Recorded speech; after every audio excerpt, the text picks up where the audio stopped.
right. Welcome everybody to Chalice and Chains. My name is Sam. We have another session of Dark Age of Man. This will be Mhm. session 5 of the official Chronicle, which is excellent, and it is intended to be kind of a teaching chronicle. So we will be kind of highlighting a little bit more than we might otherwise the rules when it seems appropriate to help anybody who wants to run this game or play this game to kind of understand how it works. You'll see I have my random seed chart, the difficulty values, and I will have my dice roller available for the audience to watch if they choose to on YouTube once this is posted. But my players can't see it. But this is just to give you visibility into the mechanics of the game, the few that there are. And we will hopefully get more people playing. And we have also been doing a bit of a revolving GM or presenter type Mhm. thing here. So um, David did session. I think Jason did 1. David did 2 and 3. I'm doing 4 and 5, and then maybe Dell will do some after. We'll see. Mhm. But we will all get the opportunity to kind of experience this from both sides of the presenter's chair, so to speak.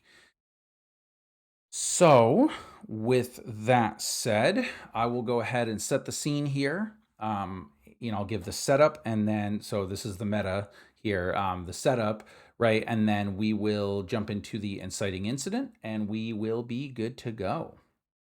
So, last we left off, we had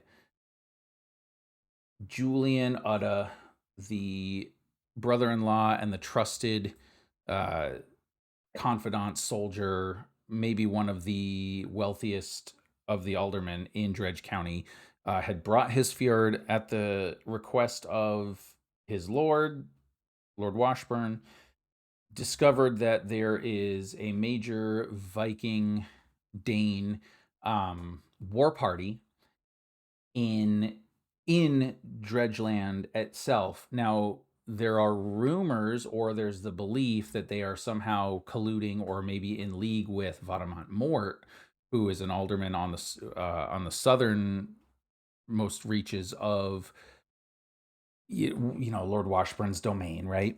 But who has been very hostile towards him. But so far, we haven't determined what connection, if any, there is. We had Saverick able to light the signal fire to alert the town that danger was afoot, and allowed for the Lord Washburn to call the War Council. And then he had also been able to continue to scout and basically made his way down into the river where these Danes were encamped, discovered that they had taken slaves.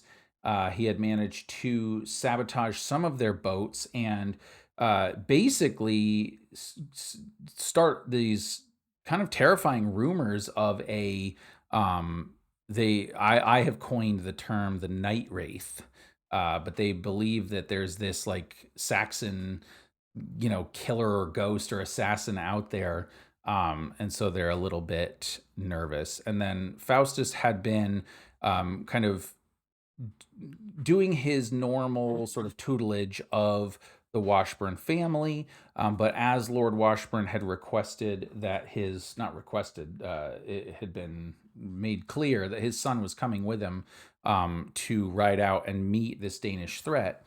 Faustus was to come along kind of as his aide, and also just, to watch over him and provide counsel as well. And Julian Utta, we had left off with him kind of looking out the window above the town of Dredgewater in the manse, having presumably, after the War Council, kind of pondering what was to come, and brooding over whether or not um, Lord Washburn had been doing his duty as the Lord when he had found that the walls had been somewhat in disrepair. The army, as it was, or the men at arms, weren't as well equipped as perhaps he would be accustomed to, but nonetheless, they ride to war. So, battle is upon us. The Danes lost a ship or two to Savric's arrows, and he created chaos. The Danes gave chase, but aren't able to catch Savric, as he knows the terrain too well, is able to evade them, makes his way back to the army, who's now marched out. The Fjord, right, has marched out. And as as happens in cases like this, there were rumors of this silent assassin, or the night wraith, as the Danes were referring to him, that started to circulate. So you guys have that that in play, so to speak. And so the commanders of the army of Dredgewater, or of excuse me, of Lord Washburn's forces, have basically taken position atop a hill overlooking the Danish camp. With you is, of course, Lord Washburn, his son, Julian Utta, and Utta the Younger, as well as the commander of the forces from London, from King Egbert, because, of course, as we know, he had promised aid, and aid had shown up. But there is no sign of any men from Northwich as of yet, and there's also no sign of Vademont Mort's banners.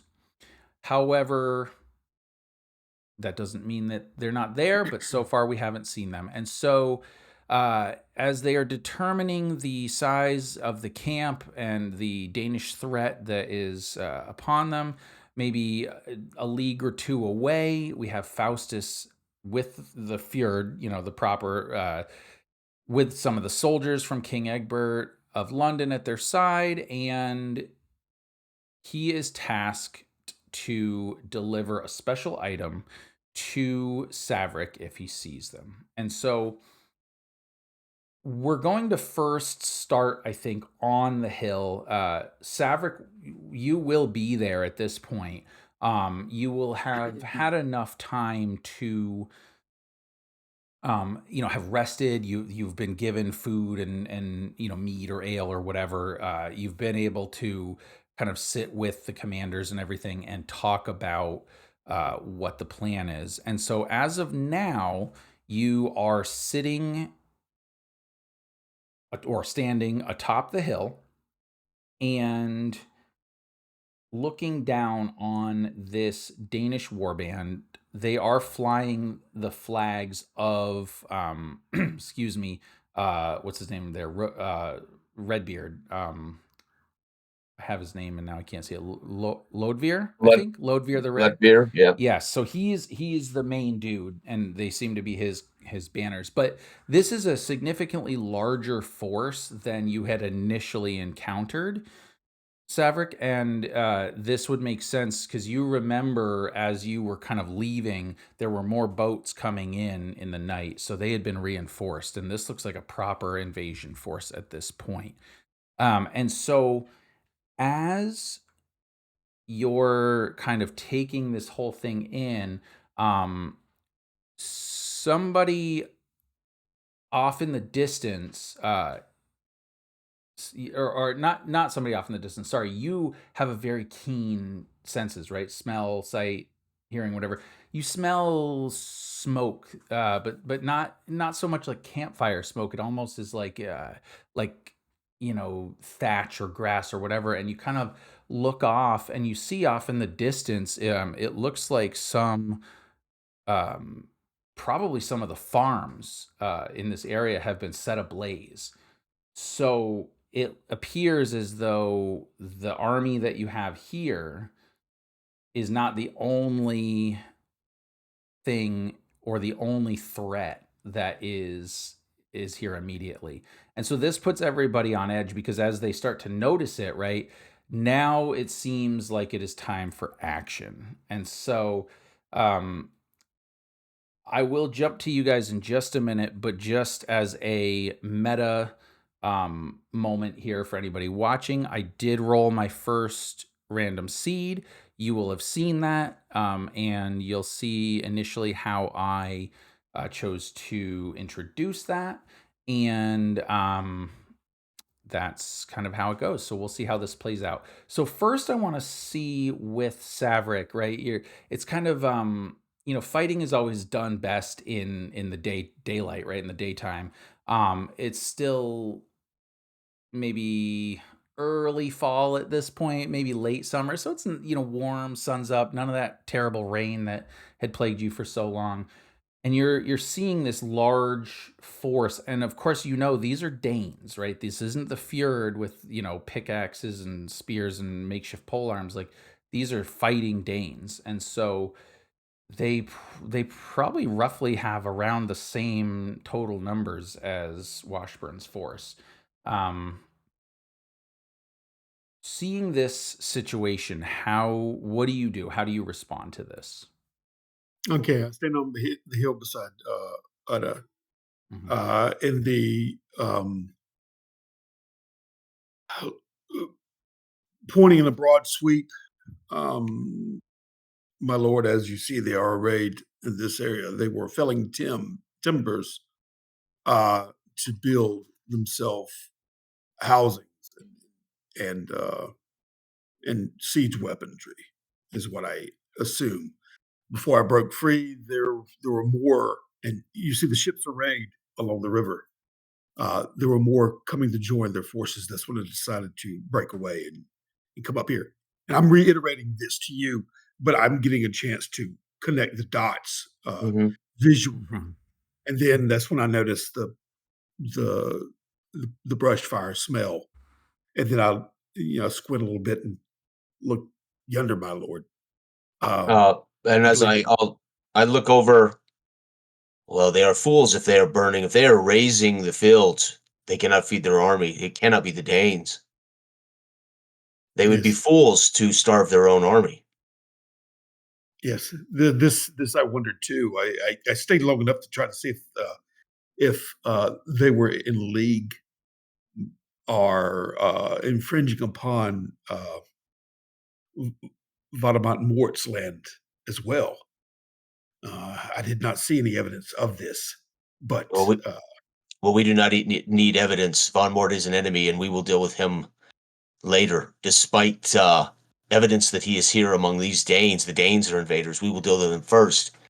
I am concerned about the raised fields, and I don't take my eyes off that area that we can see smoke. I'm assuming we now see smoke, Yeah, yeah, it's become pretty obvious at this point that and something is ablaze, probably a my fire. eye keeps drifting a lot toward Mhm, the riverbank too, I and I'm rubbernecking a little bit. And the enslaved were bound in pens beside the river.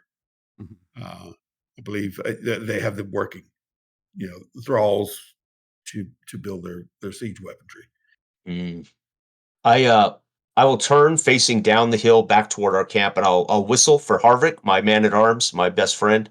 Mhm, Get his attention, and as he approaches, I'll point toward the fields in the distance that are on fire. Harvick, take 2 men and investigate those fields. We need to know who's raised the fields, and I'll send Harvick with just a couple of peasant soldiers. mhm. Yeah, and he Shall I kind go of with? snaps. Lord Washburn would say, "No, no, you're needed here, Severick. Your eyes and your insight of the Danish forces are going to be crucial here." And I think maybe as Harvick was kind of like, "Yes, yes, my lord, I'll go off," or whatever. Young Uda has come up, and you guys are all on horseback, or if you choose not to be, you don't have to be, but you would normally be on horseback in case you need to make a quick retreat. He Yeah. comes up on horseback, right, and he's like, "Father, why are you sending off Harvick? What? Surely we And need him for the battle to come." Marcus, boy, there, and I'll nod in the direction of the fire. Do you see that? Yes. If they are raising the fields, they are starving. They're going to potentially starve us and themselves, the fools. But if not, then we have another problem. Um, so with that, I'll make sure Harvick is on his way. Right. Mm-hmm. Um, Yep. yeah, and then I'll turn toward. Saverick.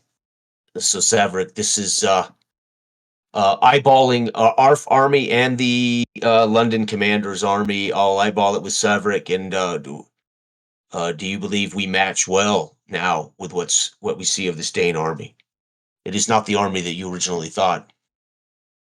Yes, and it's the army that I feared and their leader. And yeah, I look off in the distance and squint and try to see him. I tried to cut the snake's head off, but I failed in that attempt. Though I do Hmm. believe I've created a paranoia amongst them uh, to where they feel like their Achilles heel is exposed to some extent to their rear, which may afford us. Uh, Well, that might explain why they well, are on the march so soon. You may have spooked them enough to make them march early. I'll turn to Washburn. that man is dangerous, my lord. Um, and I can't recall his name. Uh, The Viking Ludvir. Ludvir. Ludvir, Lord yeah. Lord Veer. Yeah. His pendant is yonder. You see it on the rise. They he puts out the call to his men, and they answer. I will turn And to Washburn. Lord, there is one more chance to negotiate here upon the fields, especially as there is a burning of the props. A chance to meet with him one more time and try to negotiate his retreat. And Lord Washburn, decked out in full armor, right? He's got a helm on, and I imagine he's, you can kind of still see his eyes, although he's wearing one that has one of those maybe like nose Hmm. guards in front of it. Hmm. For any historians, I'm sorry, I don't know the period accurate helms and whatever. So this is We, what we're doing. we make no Yeah. apologies. That's what he's Yeah. wearing. Yeah, that's what he's wearing. And so Take it or leave it. if he got it from the future, then he's got something going on. But anyway, um, but you can see kind of those dark, intense eyes, right? A bit shadowed by the helmet, and he for a moment he's waiting, and you know that this is his way, right? He's trying to think this through, but yeah, he keeps looking from the army back to the raiders, or the whoever it would be that's burning these farms, and he says to you, "Mm, I do not think that this is his work. This would make No. sense that this is Vadamant Mort taking advantage of this situation, but curious that, well, do they collude or not? It doesn't matter. I suppose you're right. We could try to negotiate, although our entreaties had not gone so well before. And if you want to make a prestige roll to see if you can persuade him one way or another, All go right. for it. Okay. +4. Ooh, 7 total. Okay. So I think that at this point, I think his blood is up, right? He kind of wants to fight. I don't think because, and also I think that, the idea that like negotiating with these Danes and potentially giving them a more permanent foothold, either within his land or within the land of his sworn enemy, Vadamant Mort, there's not he's like, I don't know, it's maybe bloodshed now versus bloodshed later, and we have the advantage now. So that's where his mind is at, and I think he might speak that to you. He says, Hmm. I feel the time for negotiations are over, and I think now it is time for action. And he looks to his side where, young Westweld is sitting, um bedecked in armor that, he's carrying as well as he can, for someone his age. He's not that old right now, but it's definitely too big and too heavy, but he's doing okay. And he seems to be slumped a little bit in his saddle, and the Lord Washburn looks to him and he says, "Boy, what do you think? Is it worth negotiating with this Redbeard based on everything you see here? What would you do?" And um, Westwell takes his helmet off, kind of uh, puts it on the pommel of his saddle, and he kind of takes a deep breath. You could see there's this like kind of a mixture of fear but also excitement in his eyes. He's definitely martially minded, and he looks down at the camp, and he says, Father, those are fighting men down there, and most of our men will, if if they can hold the right end of their pitchforks, I'll be pleased. But I'm of a mind with you. We cannot possibly let these men stay in our lands, pay them our silver and our gold. No, we must drive them from Dredgetown if our lineage is to continue. And of course, this is what he wanted to hear, right? I mean, Westworld is Hmm. smart, and so Hmm. he pats him on the back. Ah, good lad, yes. And he looks to you, Ara, and he says, "See, his tutors have done well. They've trained him to not only be smart but courageous. Yes, we will seize the day here." And kind of as this is happening, you would hear the sounds of commotion, and you would start to hear some yelling and whatever in Danish down the hill, and so it kind of all catches your eyes, and you see that they're forming up, they're getting ready, more so than they were before, right? Because this was you Right. would kind of come upon them as they were just breaking down their camp, getting ready. They've started to form up into ranks, and you actually see that there is a group looking at you all, and uh, Saverick, if you can go ahead and you can make either a luck roll or a mind roll for me, whichever you prefer. Okay. Just 7. Okay. So, all right, 7 is moderate. Yeah. So there's no disguising what's going on. You actually see there is it seems like a small group that is looking up at the hill, right? They've been keeping an eye on you just as you guys have been keeping an eye on them. But it appears that perhaps whoever the person was that was in charge of this group, he's now like gesturing towards the hill, and you actually see a couple of Danes pull bows, and they kind of move forward, and they set, and you can see they start to pull the arrows back. So you have just a moment um, to react to this, but you see that they're going to shoot some arrows up onto the hill. Okay, where was, Faustus at this time? Are you in the Faust, so vicinity? he's still back. No, he's still back at Okay. with the main army at this point. Don't try to put me in this. I don't want No, to be. No, I don't wanna be Not there. yet. No. Faustus standing here, my arms around him, Saverick. Yeah. Faustus, what do you think? no, no, I said no, but when the lords are talking, I would say, "My lords, I believe that your decisions are wise. I have, from my own lens, dealing with these people, and they cast they cast bones to discern uh, what they should do. They do not parlay as such to decide these matters." And then that's when I noticed that Mhm. as I'm giving the eye, I've been pulling back. My lord's down.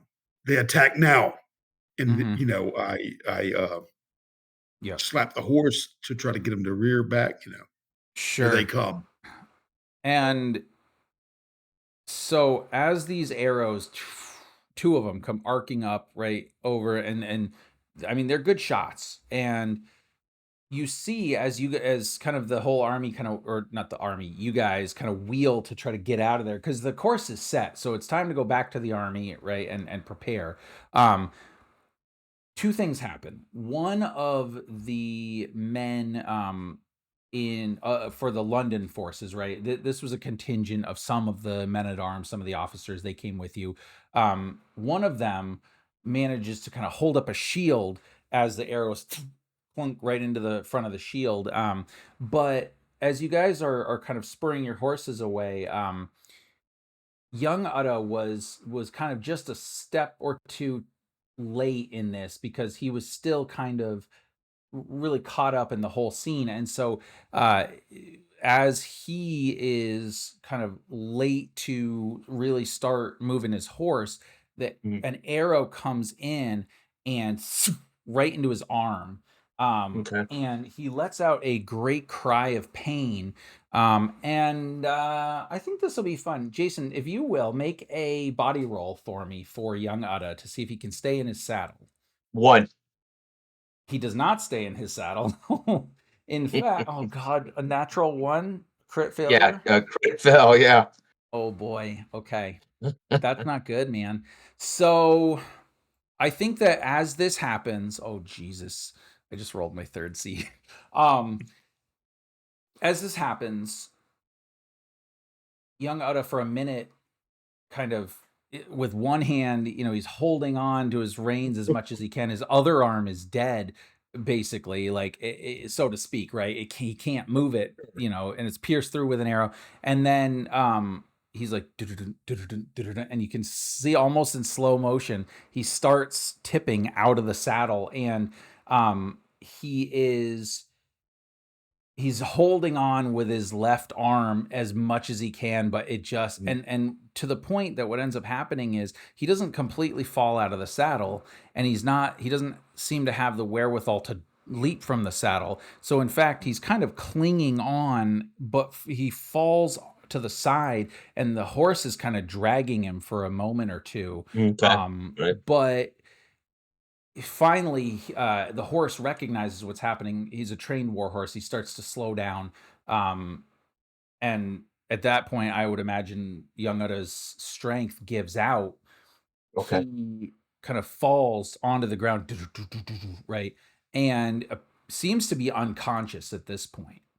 okay. Yeah. Yeah, I'll, pull on my reins and wheel the horse, and cry out, "Marcus," Hmm. and ride back quickly, dismount, and I will, take the boy up and over my Hmm. shoulder. I'm not gonna worry about inspecting him right now. Whistle for my horse Hmm. and, remount with the boy. I'll throw the boy over the back of the horse and mount.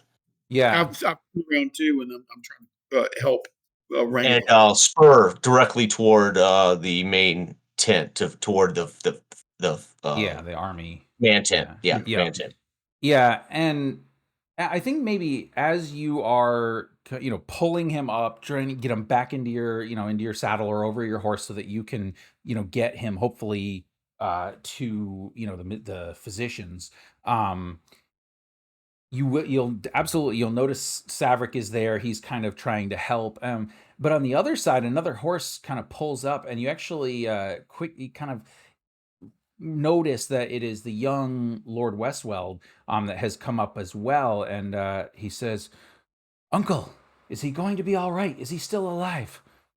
I don't know, I don't know, your cousin, we will have to get him back and investigate, but it is safer back with the army now, Wesweld. On your way, on your way. Very good, and he lets out this like, he's mad. He seems genuinely angry at what Mhm, happened here. And so yeah, kind of everybody goes right, and then you start to mhm, hear the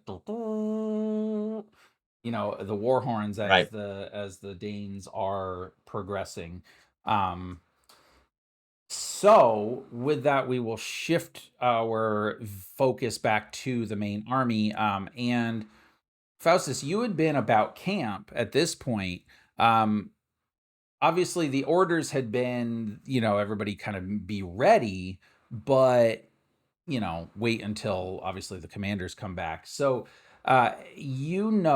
You have two things. You have your whole thing is that if you see Savrik, which you haven't up until this point, um, to give him the sword, and obviously to continue about your duties, uh, tending to and ministering to and whatever the young lord. So you would probably have a spot within one of the larger like tents or whatever that they would have had set up, kind of near the rear of the army, right? So with all that sort of context in mind, we'll kind of come to you a few minutes before you might hear the horn. So what have you been doing, and kind of what does it look like right now for Faustus? The tent that he resides in right now is sectioned off with Hmm. cloth partitions. Hmm. Um, and there's basically a study area. Or now Hmm. is it Westworld, or who's the young man? Yeah, so young Is it Westwell, Westworld? so the Etheling, right? The Lord Okay. Washburn's son, the oldest son. Okay. Yeah. All right. Okay. So there's a makeshift study there. Yep. Hmm. Um, and that's primarily where Faustus spends most of his time. Hmm. Um, there is a wooden uh, table with a chessboard Hmm. located there, and then there's also a oh gosh, what do you call it, guys? Where it's what paintings sits, An what a easel? painting, easel. Thank you. Oh, yes. Easel? There's Yeah. an Yep. easel there with kind of like a rough parchment, Hmm. stretched across it. And then there are a few sticks of charcoal, and there's a kind of a I wouldn't say rudimentary, but there's a rough, you know, charcoal sketch, that someone has drawn there of obviously of the surrounding countryside Mm. here. Um, Okay. and then there's various other implements, Hmm. scattered about. Um, so Faustus would be there at this time. I guess the young lord has left. Hmm. He's not sure what he left for, but he's gone, and he's sitting there at the table, one with his uh, chin on one hand, staring at the chessboard right now. Hmm. And it's a chessboard with wooden pieces, obviously, Hmm. but it's very obvious that it's chess, and he is like I said, studying what will be the young lord's next move per se. Okay. Um, David, if you will, go ahead and make a luck roll for me. Okay, hang on one second. Hmm. I'm terrible, but I'm gonna make we're gonna decide if the young Westweld has been All doing right. really well in chess or not. Yeah, Augustus may be doing a lot harder teaching than he realizes. Right. Hmm. Damn, this is a stupid kid. Oh gosh. The King's Gambit, smart Okay. lad. Yeah. All right. Natural one. Okay. Oh, criminy. So you're Youth. surveying. We're spoiled by the youth of our Hmm. dark ages. Yeah. So you're surveying this, and you realize that, like, you you've fallen into a very obvious trap, and you Mm. know that unless Westworld screws up badly and you've taught him better than that, Hmm. it's check in two moves. Oh So wow. Okay. you're trying to figure out a way a way Mhm. out of it. Um, Right. but I think within that context, after you realize what has happened, you hear three like long, deep horn blasts off in the distance. Right. And that, I think, kind of stirs the camp. Right now, everybody's a little nervous. And, this really is primarily farmers, right? It's the fjord. The majority of the people on this are not fighting men. Some of the Mhm. men at arms are there. Maybe some thanes, some of his, more seasoned veteran troops are there. But for the most part, this is a army made up of serfs with no armor, Mhm. pitchforks, rudimentary spears, maybe, Yeah. they've got their whatever knife they might have, but this is not a professional army. And there is a lot I mean, when they hear the horns, like it's immediately clear that like everybody's on edge. This is a very precarious situation. And so far, none of the leaders have returned, right? The probably the most senior officer in charge right now is one of King Egbert's men from London. But they have been very sort of they haven't been treating this peasant army very well per se. They've been very kind of looking down on them, making comments, what is this is the best that these, basically these country, backwoods country bumpkins Mhm. can do. And so that has not helped morale at all. But hearing these horns, how does Faustus react to this? Faustus jumps up, a look of anxiety, fear, concern flashes across his face. Hmm. He jumps up from the stool that he was sitting at, and walks, or bounds a few steps towards the entrance to the or exit to the Hmm. tent, To the tent, yeah. and then stops and looks back at the table, and then Hmm. looks back at the entrance and takes another step back and moves one of the chess pieces, and then runs towards the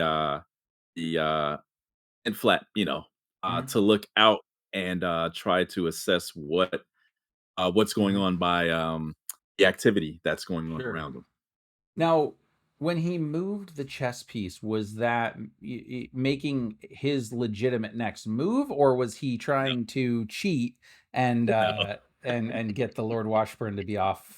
As the tutor of Lord Washburn, it is Faustus's duty to make sure that he is always in the advantage. Yep. Okay. All right. That's what I thought, but I wanted to clarify. Cool. Nice. Mhm. So you come out of the tent, Mhm. and it would have been a lot darker in here. Obviously there would have been decent illumination, but as you come out, it's a bright sun that kind of hits your eyes for a moment. And um you know under any other circumstances, this would be a great day, right? I mean, this would be the perfect day, to take the Washburn kids out into the forest for a stroll, kind of just hang out, have a picnic. But obviously it's not great. And you can see that there's a lot of like rustling and grumbling among the men, especially because they literally were just getting back to their farms to kind of prepare for the late summer planting, to plant the things, hopefully that would survive through the winter. Without being able to do that, that might be a problem for them. So come next spring. And so there's a lot of unrest, and you can see that those sort of in charge are trying to, keep everybody's spirits up. But the men from London don't seem to be very concerned about these horns at all. In fact, they had been kind of sitting around dicing and drinking and whatever. And when the horn blasts go off, you hear a second round of them, right? Um, they kind of look up and make some comments about, oh well, that's inconvenient, we were having a lovely time, and the weather's finally nice here, but I suppose our vacation to the country is over. And but they don't seem to be making any haste, right? They're kind of I- getting up Is slowly and whatever, yeah. is King Egbert's main or the man he left in charge? Is he anywhere to be seen? No, you'll know he actually went with the advanced scouts, with Lord Washburn and Julia and Utta and those guys. Okay, Yeah. So so these guys that are here, they would be, if we were looking at like a modern sort of military, these would be like lieutenants, but they're not in charge. They just happen to be the highest ranking and maybe the most, um, veteran troops currently here. Yeah. Okay, so Faustus will rush over to the campfire or wherever these guys are Mhm. lounging at, dicing Mhm. and drinking and spread out Yeah. on their picnic blankets or whatever. Mhm. And he will bound over to them and just picking one at random. Mhm. He'll say, "What do those horns? What are their horns about? Has the battle begun? What's going on?" And you'll see one kind of look up to you. They have like actual like camp chairs, and they probably I think they probably would have had like either like a wine cask barrel that they had over that they're dicing on or whatever. And he Wow. he looks up to you, and he's got this just sneer on his face, of this just look of disdain. And it's been here for everybody. He just does not want to be here, and he looks up and he says, "Who knows? The Danes are always blowing their horns. It might not even be the Danes. Don't worry. Your lord's not too far away. He'll get back in time." And then one of the other guys kind of chuckles and he says, "Phew, get this guy, the young Etheling's nursemaid, asking you about battle strategy." The third guy there is kind of, he's not saying anything, but he also doesn't have that look of disdain on his face. He's actually starting to look over in the direction of the horns, like, Mhm. you know. But the other two are like, "Don't worry about it. If it becomes a problem, we'll take care of it." Mm, okay. All right. I'll move away Mhm. towards the I guess towards the hill, generally speaking, Mhm. where the men rode off to earlier in the day. Mhm. And as I'm moving away, I'll say, well, remember, if the Danes breach this camp, they'll also take your precious wine and your dice from your filthy hands as well. Nice. With that, go ahead. Do I want to use prestige or mind? I think I might actually, in this case, you can choose whether you wish to do a prestige roll or a mind roll, because this was a clever use of manipulation, right, to get them Mhm. to kind of do what they want. So you choose whichever is your better stat, and we'll see how they do. Just a 4. Just a 4. Well, Mhm. Mhm. Uh, all right. So they look at you, and as you're kind of walking away, and one of them is like, they might, but don't worry. We'll we'll take some of their stuff." And he takes his dagger and he starts bonking on the thing, and then the other guy's like, "Yeah, and these peasants, they'll well, they'll get out in front of them before we find them, I'm sure. They won't have time to take our stuff." And the third one's Okay. like picking up the dice, and he's like, "Yeah, but I like these dice. I don't want to lose them." And he puts them back in his pocket. And they're like, "Rolf, come on now, don't ruin our fun." And so it's this whole thing. Okay. Um, if But there yeah. are if there are any of Washburn's Mhm. veteran Yeah. or peasantry there Yeah. about, Uh-huh. uh, I will rouse to one of them, uh, Sure. and I will say it's best that uh, you have your men in line, Mhm. um, and at least have some semblance of preparedness about yourself, Yeah. uh, because those horns that we hear, either that means that the battle is coming to us, or that the lordship shall be here expecting his men to be prepared Mhm. for battle. And your men lounging about like those filthy those filthy Egberts Yeah. won't go Those over men of well, London. Yeah. with his lordship. Right. And Lazy Londoners. Mhm. yeah, I'm blanking on They the have the stench of name their of city about them. yeah, of Lord Washburn's, like, what is he, like, his man at arms or his John? John, His yes, man at arms. yes, Oh yeah, yep, yeah. that's who The it is. So sheriff. Right. John would be there, Mhm. and he would probably be the one right Okay. now that would be in charge. And he's like, "Yes, of course, of course." And he gets up and he starts to kind of walk over and brings a couple of the you know whoever they would be, the commanders, so to speak. Mhm. And he says, "All right, men, it sounds like it might be time. It's time to defend our farms and then you hear this getting, it starts to get loud at this point, and he kind of breaks off.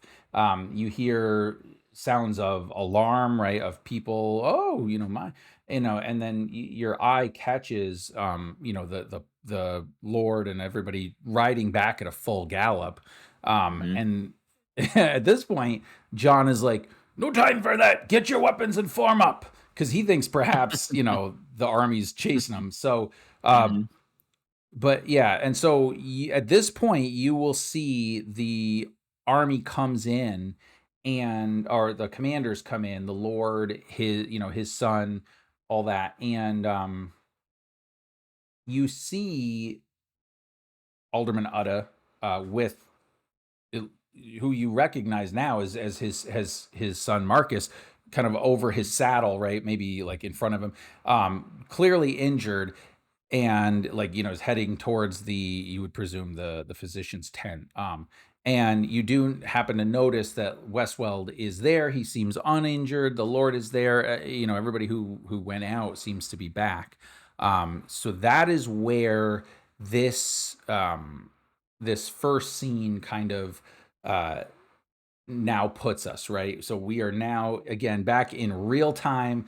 This is happening. So I'm going to leave it up. Actually, I think we'll shift back at this point really quick to Utta. Um, now that you're in camp Yeah, and see what happens. Yeah. I'm riding hard directly for the surgeons, the infirmary, Mhm. and I'm calling before I get there. I'm calling for them to come out, and I'm calling for Cassius, my record keeper, who's always travels with my son and Yep. Herrick. Sure. Yeah. And I will wheel the horse off the horse, and I'll be unloading my son into their arms if they're here, and I'll call for Oh yeah. Cassius, Yeah. and Absolutely. I'll And wheel around and yell to the John. They are on their way, John. We must be uh, uh, at the battlefront, and I'll turn to Cassius, grab him by the shoulders. Cassius, you're there with the boy, and you mark down every moment, everything he says, and I want to know his condition. As soon as this battle is over, I will be back. And I'll send Cassius with a push in the Mhm. tent, following the surgeons in with my son. Uh, I'll Of turn course, to my lord. Saverick as I remount my horse, and I'll tell Saverick, "Well, my boy didn't get to shed blood yet. He may not, he may not well know the glories of war." And then I'll spur my horse to get around to the front, and call my Fjord to the front. Mhm.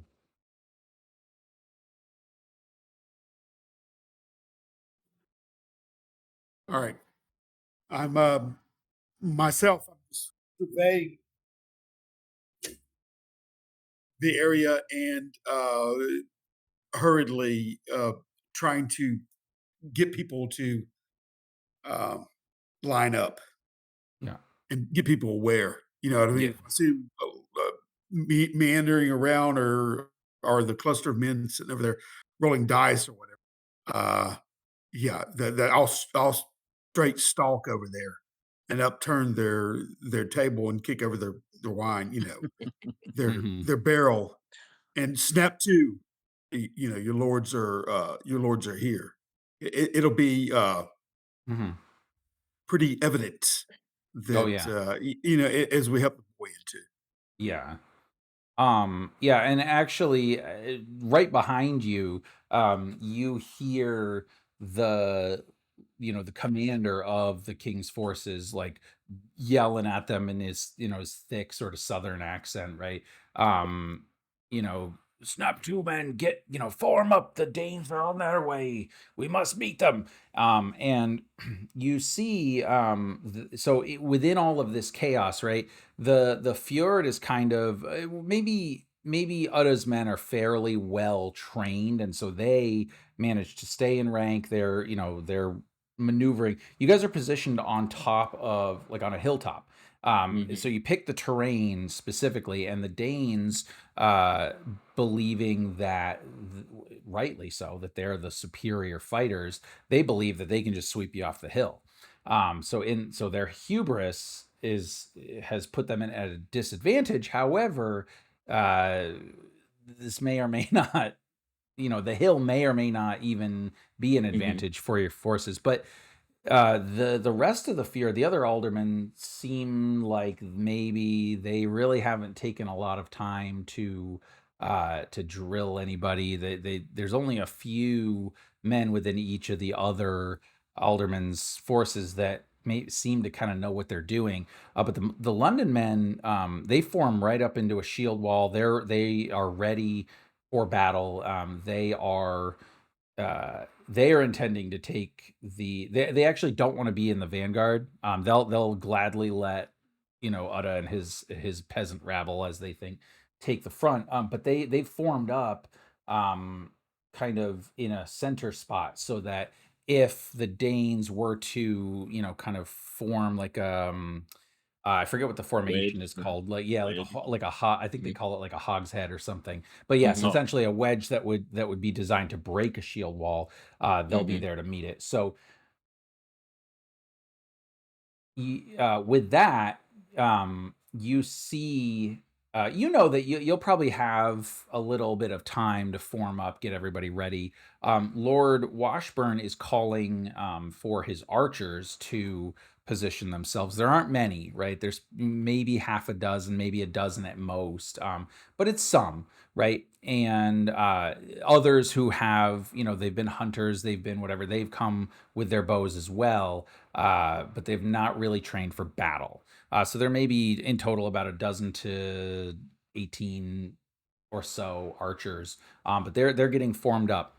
And Faustus, you'll see two things right now. The Lord, young Westweld, is, definitely, like, he's starting to get his into like a blood fury. Like, he's really getting angry because he just saw his cousin, and he's like maybe 12 or 13 at this point. So, he's a little young. His sword is a little bit, maybe a little too heavy for him, but he knows how to fight, and he's eager. But you also see Saverick, and you know that, uh you've been asked to return the sword to him by Willem. So, yeah, yeah. Well, yeah. obviously, this isn't the time, you know. So, Mhm.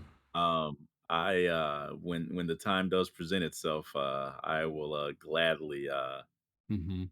in with as much pomp and presentation as I can give him this fine Mhm. blade that young Willem entrusted me with. Mhm. But until that time comes, I will attempt to rein in young Westwell's fury Mhm. and Animation, yeah. steer him out of the actually, you know what? I will not do that. I will grab him by the shoulders and Mhm. walking behind him, Mhm. actually steer him into the surgeon's tent Mhm. so that he can see up close what is going on, Nice. hoping to teach him a life lesson here. Yeah, and you go into the tent, and the thing that is it's weird about this is the surgeons or whatever, right? The learned medical professionals of the time, they're looking him over and say, "Oh, the wound to his arm is not terrible. He will certainly not have full use of it, and oh, it's a shame because that was his sword arm. But the injury to his head, this is what concerns me. He's unconscious. The young, Uda is unconscious, and so they're talking about, perhaps, bleeding within, Mm, internally or whatever. And so the head surgeon suggests that what they probably should do is basically get a hole, into his head, so that they could relieve the pressure, and perhaps he's kind of so they onto something, yeah. but So And they're preparing, yeah, they're you preparing to do see that. Cassius over by the torchlight, scribbling down everything they discuss. mm, Right, Mhm. my Yeah. record keeper. Yeah, and Westweld, I'll tell you uh, what, uh, do you wanna say anything to him, Faustus, or do you like, what do oh you yeah, wanna do? Yeah. oh yeah. Okay. I'm as I have him there, Mhm, kind of with one hand on one shoulder mhm, and my other hand behind his neck, actually holding his head, mhm, so that he would have difficulty turning away. mhm, I will kneel kind of over him, uh, close to one ear, mhm. and I will say, "You see, my young lordship, um, this is what the bards and the tales in the taverns say nothing about. This is what men, women, and children suffer for war. This is why the peasantry are armed with sticks and shovels, and rakes to fight for your lordship. That is what true bravery looks like." Um, and I think, like, he kinda shrugs you off, Oh, okay. and but he turns to you, and, but you can see that, like, your words he's heard your words, and he Mhm. says, "Faustus, I've heard of the horrors of war. I mean, I remember one time when Uncle Julian, oh gosh, it must have been a few years ago, he was talking to father about his time up in the north, and well, they didn't know I was there, and I listened, and he talked about all kinds of horrible things, but this is my cousin. This I mean, Marcus and I, we played together. We played at soldiers, and now he took an arrow to the arm, and now they're talking about cutting open his head. What? I uh I say the surgeons will do what they deem best to bring him out of this situation. What you must learn from this uh, is that not to take a man's life for granted. Life is precious to all of us, and things can change even in a heartbeat and snatch that precious thing, that spark, away from us. Which is why you must never take it for granted or squander Okay, make a mind roll for me. it. No, well, you can do Again, mind or prestige, oh, whichever that's you fine. Yeah. want in this case. Yeah, just because you're trying to really persuade him here, right? Well, okay. There's a 6. I'm getting better. Mhm, mhm. It's better than the one I rolled. Okay, I actually think that so this is what happens, right? He kind of looks up at you and he says, "Yeah, no, you're right. I mean, we must consider every life is precious.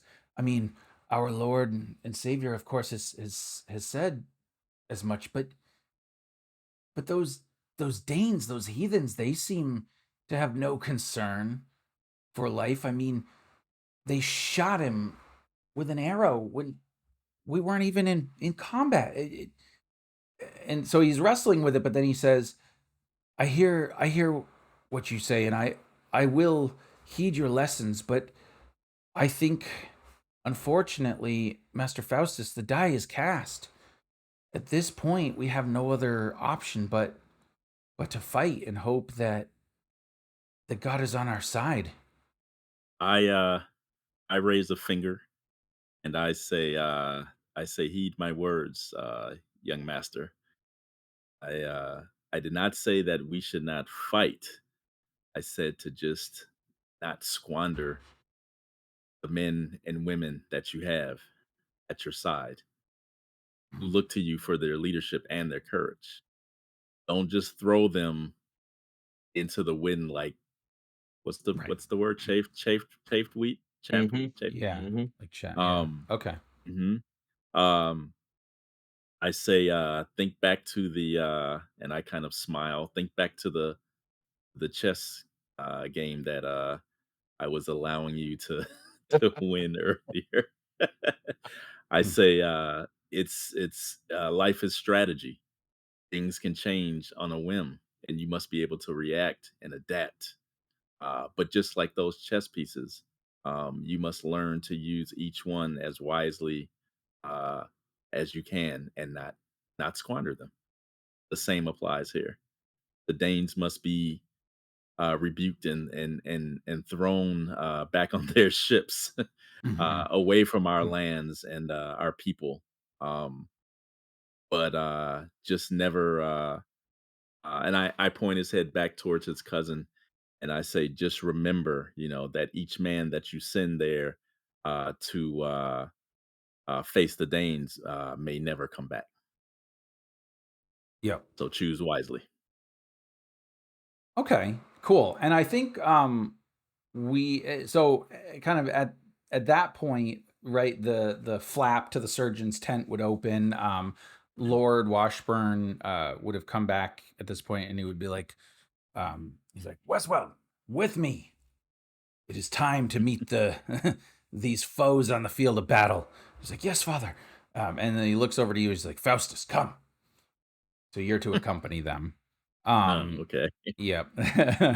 And Oh, I'll nod at Jason. What did you say your chronicler's name was? Cassius. Cassius. I will nod to Cassius as I walk out. Yeah, cool. Cassius has been writing down, Obviously, a learned scribbling man. furiously. Who knows what all he's scribbling down, but Okay. he Hmm. has certainly one eye on what they're doing to young Utta, and of course aware that you're talking to Faustus. I mean, you're talking to Weswell. But yes, Hmm. Okay. he will nod, and you'll see a drip of sweat come come Wow. down Faustus's, and you see it hanging from his eyebrow right as it drips Hmm. as he looks at you, as Mm, he is Hmm. well aware that it's on now, Hmm. okay. right? Okay. Um, All right. So I will follow them and yeah, exit. and so they're making their way kind of to the front, right? Preparing, and as you kind of push up, the men are arrayed in their formations. I imagine Utta had been kind of talking to the men, hey, get into formation, we're Yep. doing this, that, right? John is talking to the men at arms specifically, and the lord's bodyguard and whatever. Everybody's preparing. The London men are now focused and in formation. They're ready to fight. And you could see it's mostly the dust from the road, right? As the Danish army is coming towards you. But you will notice at off a little ways, kind of off in the distance, you see uh, three figures on horseback rapidly coming towards the camp. And as they get closer, this is clearly Harvick. He's returning. Yeah, Um, I've been riding the yeah, horse in front of my looking for Harvick. yeah, Hopefully yep. he'll see a sign of him. Yeah. Yeah, he does, and so actually he, as he's coming, I mean, he is coming into camp at full gallop, and he actually, before, just as he's cresting the hill, quite expertly, actually leaps from the saddle, and kind of gets his feet, kind of runs along, comes to you. Are you on horseback at this point still, Yeah, or yeah, okay? yeah. And so he But would I have will put, yeah. obviously, if he gets off his horse, I will dismount to Oh, meet him. okay. And Yeah. so, as he kind of almost staggers to a stop, he puts his hand on your mailed shoulder just for support or whatever, and he's breathing hard, and he says, "Look, my lord, I've found who it is that that has set those farms ablaze, it does not bode well, my lord. It is they fly the banners of Northwich. It seems that the Justicar may have decided to side with your enemies. Mm. Is there an army afoot, or are they just burning the crops? I could not find an army. Although I didn't spend enough time to look. There could be, but no. As soon as I figured out who it was, I made haste to return back to you. Okay. Then fall into ranks, Harvick, as this is the time, and I'll mount back up. Mm-hmm. And I will remind the men that it is the left flank that we are responsible for, Mm-hmm. and that we will time our engagement with the enemy on my charge, right? Mm-hmm. And I'll look to Harvick to mount his horse, obviously to keep our fjord guided, right? Because Mm-hmm. if they're going to break, or if they're going to, Mm-hmm. I need him on the other side to keep these guys going in the right direction, et cetera, et cetera. So, Harvick is it's like herding cattle to some degree, right? Because it's Yep. going to get scary when they see these Danes up close. Oh boy. I've All seen them. right. We have Uh-huh. defeated them before. These people have My not. my lords, I overhear this, and Washburn there with a just bid me your will, and I will follow in due course. What would you have me do? And I kneel on one knee. Okay. And you're speaking directly to Lord Washburn, you said? Yeah, Yeah. yeah, Okay. and yeah, I'm Yeah. familiar with Sure. Um. Well, Washburn seems rather preoccupied. And he says, just form up and fight with us." But Westweld kind of looks to you and he says, "Now, Severick, you were telling my father before that when you were in the camp that you had managed to fire some of their ships and it create quite a stir. Is that right? Or Yes, do I my remember that correctly? Like, uh, yes, I happened to alight one of the mast and the rigging. Uh, I fear it did not do too much damage, but I did want to cause a little bit of chaos. no, There no, were no. You more. did fine. You did fine. But you had mentioned something about they may have it may have started some kind of superstition among them, or put some fear into their camp. Right? Something about a night ghost or a Faustus. What's that Uh, thing? That story you always told me about the bogeyman or something? Faustus narrows his eyes and looks at Severick Yeah. Well, and raises an eyebrow at him uh-huh. like, "What are you up to?" Yeah. if you'll forgive my lord, I did sneak into their camp and uh, slay one among them to incite fear and paranoia Hmm. amongst their ranks, or that they may be attacked Hmm. from the south, Yeah. just to And destabilize them. yeah. And he kind of looks over to you, Uda, at this point, and he says, "Well, Uncle, what do you think? I mean, is there any way that maybe we could use this my father's man to create some kind of chaos while either before or while the battle starts?" I'll I tap the side of my nose and eye Severick like, the land. Yeah, I rear my Learning. horse and wheel it around, and I ride up in front of Wesweld. Young Wesweld, look there, and I literally look at the Dane army that's encroaching. Hmm. What do you think, boy? Your cousin lie, maybe dead, maybe dying. This is war, and I'll spur my horse and call for the charge from my left flank. Right as we head down to meet them. Okay, so you're gonna charge. All right. Mm-hmm. Whew, the die is cast. Okay, so I think then what we're going to do at this point is, I'll nod at that at Westworld at that moment as he turns and do that, yeah, and just as a breakaway, hmm, and and put my hand to my hilt and mount my horse okay, and follow in suit. Right. okay, I'll try to interject before hmm, Saverick gallops off, yep, Yeah. and I'll say Saverick. I'll say I turn uh, and glance down at you. the young Wayne. I can't talk. The hmm, young ranger, the scout, has entrusted me with something to give to you. Uh, My eyes once the narrow. opportunity I once look the down at opportunity presents itself, and I will make the motion of drawing a blade from a scabbard without saying anything. yeah, and you'll notice obviously it is the rune blade that Willem had Oh, yeah, well, I'll taken. say Yeah, young Willem yeah, as I look Hmm. down at you, hmm, and, the recognition that Hmm. he is what befell him. I'll say he lives, but to what end, I'm not sure. Um, do you have it near? Yes, of course. Are you going to Then take it to battle with you? be fast, man.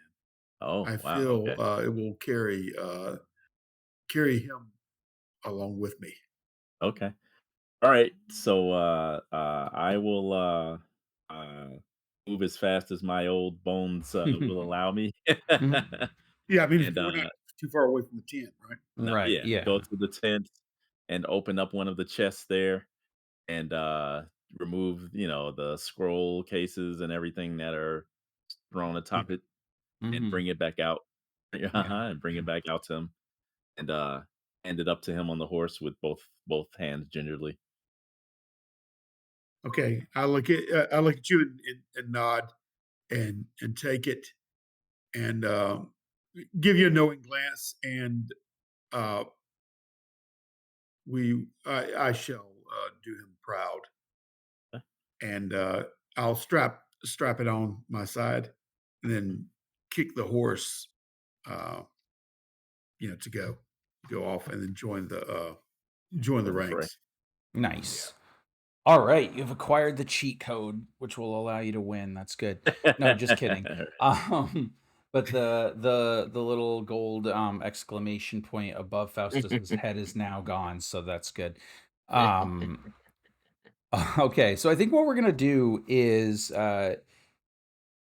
Jason, I'm gonna have you kind of be the one in charge of how the army, how the army of Dredgewater, in quotations, does, right? So you'll make the rolls for the army. Obviously, you guys, in any capacity that you wish, if you think you can help, Mhm. um, do so. And I will say, David, Faustus would be very aware that Lord Washburn is intending to keep Westwell with him, but the youth is he wants to prove himself, and so you would have been instructed to remain close to him at all times. Great. Hmm. You mean in spirit or physically? Right, right, right. I Now, mean, if how you manage to accomplish it is up to you, but now by the yeah. time I get back, Odo would, if he's already charging, down that flank or whatever, I would have just, uh, Hmm. sallied up to, Washburn or, Okay. the men that Yeah. party Mhm. way. Just Mhm. clarification. Yeah, Yeah, yeah, I Odo think yeah. will wheel his horse and signal his men to wait to stop briefly and wait for the archers' first launch. And then upon that, as those fall from the sky, we will drive into the left flank of this a mass of Danes. Mhm. Yes, Harvick and the my Fjord. Yeah, the Okay. uh, the London army, of course, would be moving slowly up to meet the brunt of their charge with their shield wall. Mhm. And I'm not certain what Weswelch Fjord would do yet until the arrows launch. Yeah. Yeah, so well, Wesweld in particular and Lord Washburn, they're primarily leading the men at arms, but the other aldermen certainly would be leading their fjords as well. The men at arms obviously are well trained; they're fairly well equipped, Sure. and the London soldiers are the best equipped right now. But you I think, yeah. So if you are intending to kind of charge down, now are you going to go like, because all your men are on foot, right? You might have Yeah, like a yeah, right, small right, right. retinue of cavalry, but are Mhm. you intending to charge down on foot with them, or are you going to charge down on your horse? And we're Harvick and I on horseback are making commands, so we're Okay, issuing commands from horseback. gotcha. So I would use prestige for my Yeah. combat roles until we're Hmm. in better shape. I'm engaged physically. Sure, sure. Okay, Yep. fantastic. So then let's go ahead and do that. Let's make a prestige roll Okay. for So you as to the command your arrows, army. as the we time it as the arrows rain down, that's when we charge while they are Hmm. dodging arrows or hit by arrows, etc. Yeah. And oh shit, critical fail. I can believe it. That's two for me tonight. Critical, Three. yeah. Oh, you're right. You're right. Oh, First, the yeah. dice took your son, and okay. And plus, with plus 4 prestige, it's five. Mhm. Still five, but Yeah, critical fail. well, and so meta But conversation. a little bit. Yeah, so The blow a little bit. yeah, that's not good, man. What I was Shit. doing here I'm was gonna have to get any D12. I don't have any other D12s handy though. yeah. So anybody who is watching who is wondering kind of how to handle mass combat, for example, all I'm doing is taking the stats for the Sea Peoples, Raiders, Northmen from the back. So in the paperback, I think it's page 68. And there's a listing for mob, right? Which kind of sets the difficulty value. So in this case, the difficulty value starts at 11. And yeah, and I have taken into consideration certain factors that would either increase or decrease the difficulty value. I'm not going to speak to those right now, but regardless, because Jason rolled a 1 on the dice, that is a Critical fail. critical failure, and that kind of trumps anything else. So Okay. I think what happens is as you are commanding the your men to kind of wheel around and try to hit these Danes on the flank, you were counting on um, a few things. You were counting on uh, Westweld's men at arms to, or Lord Washburn's men at arms to then charge and hit the center, Right. Right. and then have the men from London quickly uh, follow up. Well, I think your maneuver was a lot faster than anybody had anticipated, including the Danes. The Danes see Mhm. your men charging and they're caught off guard. But you also see the soldiers, the men at arms, and the London soldiers. They're quickly trying to kind of follow you down, and so their formation becomes a lot looser. And Right. um, to your perhaps to your horror, you watch as your men are starting to close, the Danes quickly regain their head, and you see a contingent of them like turn, and you hear them yell something in Danish, but you see the shields go up, right? They are in a tight formation, Mhm. and your fjord breaks upon their shield Right. wall. It can't Right. go against that. I mean, Yeah. expertly done With by these Danes. pitchforks Yeah, and shovels and yeah, and even yeah. some of Air the air condition. Yeah, and so what happens here is they reel back. Um, they haven't been destroyed or decimated, because No. fortunately in time, you do see the men of London, they're coming in, and then now that's more fighting, right? They're not in Mhm. the shield formation anymore. It's all just right. Yeah. And you see Westweld and some of his cavalry come down, but the Danes are they are significantly better fighters Mhm. than the army that you command. So uh with the first salvo, the flanking maneuver really failed spectacularly. Mhm. Um Saverick, where would you have been positioned? Were Right, you I'm with with Lord Washburn? Washburn's cavalry Yep. regiment, and I'm scanning immediately, like I said, to cut the Hmm. head off the thing. So I'm looking for the Hmm. Viking Lord, Okay. right? So Yeah. maybe roll mine to You see if I Yeah, can go ahead, ascertain his location. yeah, go ahead and roll mine, that's fine. 5. Okay. Within the case, so this leader does not stand out at the front of the army. You know Yeah. that for a Mm. fact because you would recognize him, right? He's very recognizable. Lost in the melee, yeah.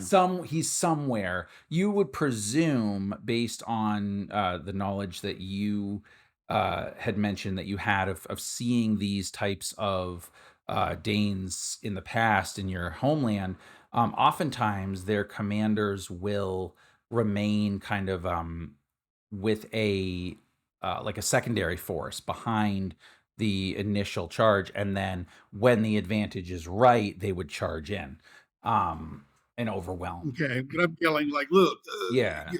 they break upon the shield wall. There's so much spray." Um, and I'm a little bit. That's when I'm glancing about, looking at the melee going on, and I'm trying to look for the thing. Hmm. Now these thoughts come into my head, whether they're true or not, because I did fell that, so it's Hmm. fell for me. So I'm implementing a filled direction in my own Sure. way. So what Mhm. I want to do is see if I can leverage some prestige on getting him to train the cavalry to break the shield wall uh, at a Uh-huh. certain area. You know what I mean? Almost kind of coming around Yeah. to the side and then breaking it that way. Uh, Sure. since since the men are not doing it, you know what I mean? Hmm. But so we don't trample on men from the side. So that's what Yeah, I'm yeah. If you want to, okay, you can certainly do that. Now, just so that, and again, this is probably more meta than we would normally get, but for the sake of this being a teaching game, um, the difficulty has increased yeah, because the Danes have, you saw them expertly yeah, react to pivot. this unexpected. I mean, that should have worked, but it didn't. And so, and now they're ready, and now they're fighting, and they just beat the bejesus out of this, Oh yeah, for Mhm. I so yeah, meta. It's clouded yeah. by what Mhm. I just saw. Yep. And so Heightens me. so you guys are actively coming down to engage. However, you're trying to kind of persuade the Lord to kind of veer his men at arms off towards where Utta's attack kind of failed, to lend assistance and hopefully break their flank. The pivot, they just Hmm. broke up against the Okay. shield wall and wasn't doing anything. So I Sure. wanted to see if I can come in at a Mhm. side angle and break the shield wall with the horses. You know what I mean? Like a Sure. spear. That's what I'm gonna Yeah. try to tell him as I'm Yep. yelling, because I feel like the Okay. time is now for us to attack. Yep. Otherwise, it won't be broken. Okay, So I fantastic. So roll yeah, roll prestige. prestige, which is 8 total. Okay. Nice. I mean, Yep. he could wave it off, but No, no, so I think as you guys see this happen, right? And initially I think uh Lord Washburn falters. because he's just seen probably his best commander Yeah. fail against the Stain army, and so they slow a little bit. They were getting ready to gallop full charge, and then they kind of slow as this happens, trying to figure out. He's trying to calculate what to do, right? Because he's not really a military guy. He's a administrator. Um, but so you start to say this, and he's not taking action, and My lord, the time is now, and my eyes grow wide. You know what I mean? As I halfway yeah, pull the sword out of its hmm sheath. You know, yeah, um, and so I'm looking eagerly, but I'm not. I'm not breaking yet all by yeah. myself. And so, again, he says, no, it's too dangerous. We'll let the London and then you hear young Westwell yell above the din, Father, we cannot leave my uncle to fend off those Danes with just his fjord. Those are farmers, those are our men. We must help them. And Westwell will draw his sword, and said, let's go. He gives a charge command. I So you've reluctantly, persuaded him. I look between the both of them, and obviously, Faustus' words The have men the carried. men don't charge I on can his imagine orders, this I mean, but looking on, going, "No, let no but way, his own no." being self. he starts to. Westwell is starting to charge. I So know, but I'm yeah, following yeah, Westfield, you know what I yeah. mean? I do that, but I don't wanna look, hmm but I know it's gonna give me a Sure. window of opportunity to I can follow the Yep. boy, at least I'm not breaking, Yeah. you Right. know, Yeah. but anyway, that's what I do, as I hmm put it back in the sheath, then I see him charge, and then I pull it out and You then pull it out. raise it, Yeah. you And know, at I shoot yeah. and yell And it.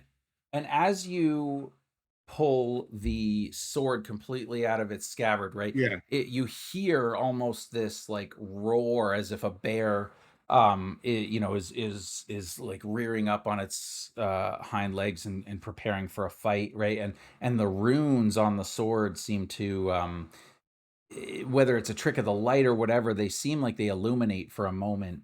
But almost in like, it has sort of slowed everything down, at least to your vision for a moment, right? Your sword comes out, the young lord is charging ahead. The look of surprise on Lord Washburn's face, and then he spurs his horse, right? The other men charge after him. I imagine Faustus probably is like, oh, going behind, but and we'll get to you in a minute. But you before time comes back into real time, um, you look, and the Danes on the flank are not expecting it. They are not going to see this coming because they are fully ready to just slaughter the fjord that so foolishly attacked them. So you feel like you've gained an advantage here. And I do want to see what Faustus will do with this scenario as well. And then we'll go back uh, to Jason after that. Oh, so okay, Faustus is up. Yeah. Okay. Uh-huh. Oh boy. Let's see. Well, my assumption that is that he is definitely not on horseback during this. He is on foot with Okay. his stave in his hand. Mm-hmm. Uh as the young I guess he maybe stood back. His assumption, on the as hilltop. was mine, was that the Lord and his son would actually be sitting behind their force, Mm-hmm. knowing Mm-hmm. that his lordship is not a man of military action. Faustus was quite surprised When he to took see. off. So Well, was Lord not only Washburn. that, not only Yeah. that, but just to see Yeah. that they are at the forefront of Mm-hmm. their men. Yeah. Mhm. Can't leave from Because yeah, right. That's can't Well, right. leave. Can't that leave is from the the rear. tradition in some circles, Yeah, Mm-hmm. and and so Faustus was actually uh during this period he was really at odds with himself uh trying to actually position himself as close to the young lordship as he could, but Mhm. knowing that knowing that he didn't want to be in the way of this military operation. So he was Mhm. really Yeah. taking a step forward, and he's thinking, and Yeah. what Well, can I do? and Uh and there would be no shame if you don't charge into battle because, I mean, no, you're no, not no, no, a no. warrior, but, Yeah. Well, but yeah. okay, so let me get this straight then. Westwell definitely charges forward, and but Yes. Lord Washburn holds his position. No, no, he does not. He goes Oh, he does after his go. son. Yeah, Oh, he's like, afterwards he "Shit, my goes. son has committed me Okay, to this position," because he's not gonna let his son face that alone. okay. So Um, yeah. when the young lord charges out, Faustus would actually yell out, uh, uh, I don't think it was actually like a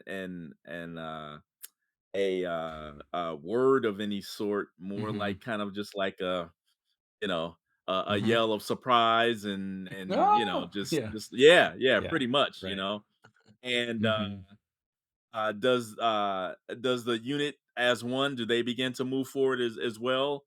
Yeah, they Pretty much they are all s the men? Okay. they're a bit staggered, but, being that they are, they're well trained, they quickly catch up. So yes, they will overtake what, young Westweld, so that he's not the Okay. first in. But if you are observing the situation, because obviously you can't move as fast as a cavalry charge if you're on foot, No, right? no, no. But He'll you will see Yeah. that this has a good chance to work. The Danes, obviously, like, some of the Danes are they see it coming, but they're not going to be able to react fast enough to prevent the charge. So they might be able to break the flank, but um I think you would also realize that your words to young Westweld earlier really sunk in, because he said, like, they're gonna slaughter these men of Dredgewater, the farmers, like, we have to help,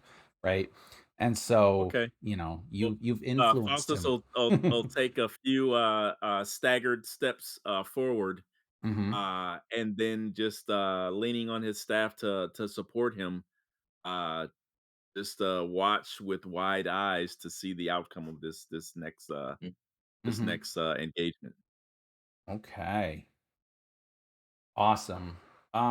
Okay, so Julian Udda, having witnessed your fjord unexpected, Yeah, break against this unexpected shield yeah, wall. yeah. They've staggered back. You've kind of got them back into formation as much as you can, and kind of Mhm, above the din of battle, you can hear the mhm. cavalry coming down. But it's a little bit difficult uh, to fully, you can't really see the whole army at this point, but you know enough that aid is coming, We have to, yeah. but And yeah. I command the men. We cannot give ground. We must engage them. So I will spin off my horse with Harvick, and Uh-huh. we will engage them now On on foot. foot. We'll Okay. lead in. I realize now that I can't with the horses trust Mhm. them to stay engaged. So I'll lead them in and engage the shield wall. Okay. We have to stay engaged, or the others can't break them either, right? So Sure. yeah, so we'll go in now, full swords drawn, and Yeah. engage their shield wall, right? So I This would think be this would be normal combat for me, I think most actually, mostly, though, right? in this case, I'm gonna ask you to make a prestige roll, because Okay. your men, despite, I mean, they're loyal to you, but they Sure. literally broke against this horde. So to convince them to go in again, that's gonna take a lot. So yeah, go ahead and use prestige on that. 11 plus 4, 15 on this one. Okay. So I think that okay, so here's what I think happens, right? You do this, and what weapon are you carrying, by the way? Do you have like a longsword or I a have broadsword, whatever? Yeah, long sword, poor yeah. quality, but I have good quality leathers. Okay, So my combat um, rating is 0. Right. Okay. So you dismount, right? Drawing your blade. You are standing with your men, right? With these farmers, with the men of the fjord, right? They know that your heir, your son has been injured. So you can see it in their eyes that they're going to follow you, whether it's to death or glory or whatever. They're going to follow you. And so all of a sudden, as they kind of form up into a tighter rank, right, and they start chanting da da da, Mhm. right, and then it's like "Duh, a Mhm. charge, right. And so Yep. yeah, I think you were fortunate in that your army, or the remainder of your field, right, crashes into the Danes, just as the cavalry starts to hit them Mhm. from the back. And so they didn't form up into a shield wall because they really frankly didn't think that Need they to. needed to. And now they're Right. getting hit from the back. So what's Right. happening is you're in the scrum, right? You're Yeah. fighting, and for right now you guys seem to be gaining ground, right? Their Okay. flank does seem to be falling back. Okay. Yeah, and so, it's a feverish fight, and kind of as this is happening and as the cavalry clashes in, you see your nephew with this sword just like, trying to cut down these Danes, and he's doing okay, but for the most part, he's, John is on one side of him and another one of his guys, and so they're really kind of keeping him alive. But Right. he's holding his own, as Mhm. well as a 12-year-old can against Danes. Mhm. So I think so you've gained an advantage there. And so again, mechanically, for anybody who's watching, what this will do is this will actually lower the overall difficulty value now, a little Mhm. bit. Even though we had the critical failure, I chose not to necessarily increase the difficulty of the combat itself, but more so in the difficulty of the prestige roll that Jason had to make in to see if his men Re-engage. would re-engage. Yeah. Okay. So Saverick, you being, having gone in on this charge, like this is starting to work, right? You guys are kind of whatever cutting through here. Um, but I mean, these Danes, like this is just the flank. If the rest of the army is able to get in, they'll come in right behind you and just, Oh, yeah, press you yeah. in. Yeah. Sandwiches up. Yeah. Um, yeah, um, I'm trying to waylay and protect, the young lord too, Mhm. as for the situation, Mhm. and also to Yeah. cover my thing. Yeah. So I'll stay with that, but I yell over to John, Uh-huh. uh, let's let's remove the young lord, take him out, um, and reposition ourselves for another strike. We Mhm. shouldn't tarry, but I'll be trying to yell that loud amongst the Okay. clown. Yeah, so I think that'll be a prestige roll to see if you can Yeah, convince Washburn's band to, yeah, it's 7. okay.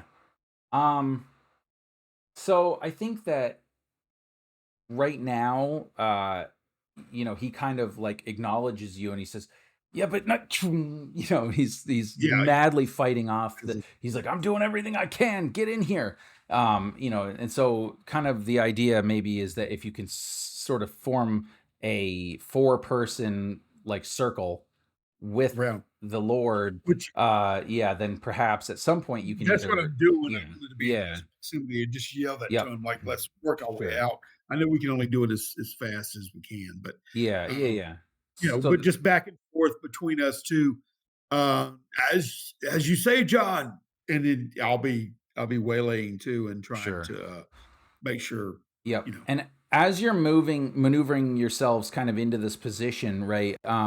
you realize that you have an advantage here. The flank seems to have, I mean, you Weakened. guys hit them on both sides. You see now, Yeah. Udda's Fjord pushing in, and the Danes are giving ground, right? And they're desperately fighting. And so you have a potential here to further that advantage if you can make the right move. So if you want to try to kind of do something with the contingent of men that you have, including Washburn, his son John, and a couple of other men at arms, How you are the know. Danes dressed right now? So And yeah, yeah, they're dressed for war. I mean, their commanders would have In the battle, in the would have Sunday. mail. Yeah, most of them are some type of armor. They've got their shields, axes, swords, spears, whatever. They are dressed for war. yeah, yeah. I mean, on the Yeah. lower extremities. If they can't Uh, stand the fight, then that. yes. If they're not They armored below, that's what I'm doing is jumping off my horse Yeah, and so take out they're blades. not they wouldn't be necessarily armored below. Very few would be.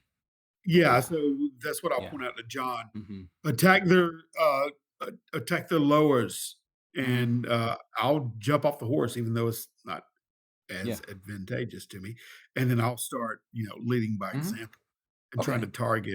Sure. target that way. Well, go ahead and make a body roll now for me, and we'll see how that goes.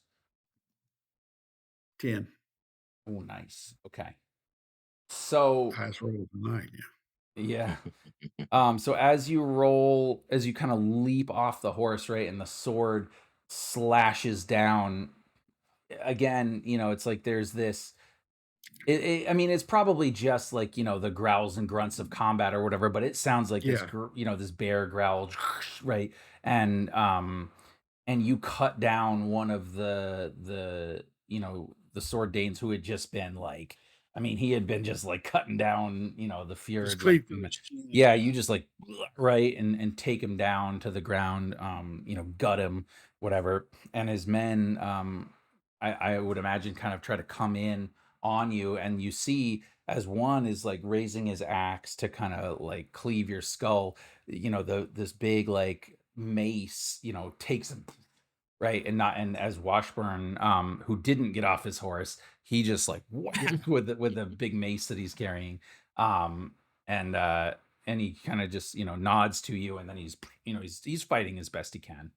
Um, Yeah, yeah, so yes, and so at this point, like you have further gained the advantage. The flank has broken at this point. The Danes, at least on the flank, are starting to press back, but the main force of their army could turn depending on how things go. But right now, you guys have a big advantage. So I want to go to Faustus. Faustus, are you in the scrum, or have you kind of held back just a little bit? No, no, no. He would hold back. There's nothing. Yeah, There's nothing he could do. And sure. if this was 30 Mhm. years ago, sure, he Yeah. might be stupid Mhm. enough and strong enough to actually Yeah. engage, but he knows better than that. His main thing is that he's keeping his eye on his young charge, Mhm. and there's he doesn't even believe that his voice would even be heard above all of the battle, Right, Mhm. you right. know. So the Yeah. only thing he's doing is pretty much standing there with a white knuckled grip on his staff, intently watching the youngster. And that's and with every Uh-huh. close call and miss that occurs, his heart jumps into his throat, you know. Mhm. And if anything, he's just stressing out. He may not survive the battle because of heart stress. yeah. So Yes, So right, right.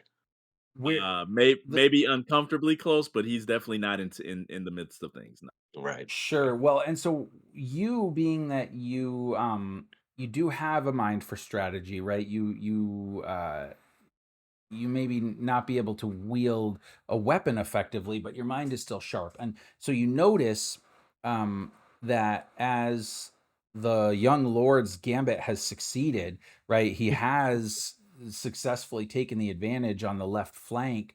The right flank, though, is of the Danish army is faring much better, and in fact, they've overrun one of the alderman's fjords, and they have started to take hostages. In Mm. fact, a good What? they so easily overran them that they aren't they don't feel the need to really press hard. And they are some of the soldiers are organizing basically to take hostages of these men. But it is within that moment too that you will notice you can see the commander. You can see Lodvir kind of in the middle, like within the center of the formation, and he is surrounded, by like his huskarls or whatever, and he looks like his attention is focused on the left flank at this point. And the last thing you notice is that the soldiers from that are on the right flank, right, they got overran, and so much of the other aldermen on that side, they're hesitating, they're backing up.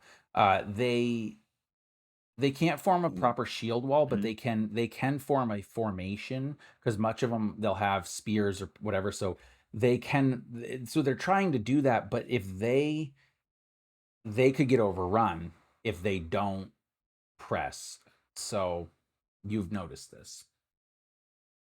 And I grab one of the signal blowers and command him to give the signal for the left flank, I guess it would be, re uh, to re up, as it were, Yeah. Mhm. to strengthen their I don't know what term to use, their guard or their position or their Sure. line, I guess I should say. Yeah, You know, basically to get your ass because if they moving. are able to, Mhm. yeah, basically, if they are able to at least possibly shock the Danes on the left flank, they may, number one, be able to Mhm. free what men are being taken hostage, and also to possibly have the left flank fold a little bit, Mm, which may which would be to our advantage, I would, sure. So go ahead and because make a if they take those men hostage, yeah, yeah. yeah. Go ahead and make a prestige roll for me. You've actually noticed that the one of the young sons, not that young, right? He's old enough to fight. Is there listening to you. He can hear your words, and he's, Oh, okay, considering them. I gotcha. Yeah. That's better. So that is a total of 8. Okay. That's actually good with the advantages that have been gained so far.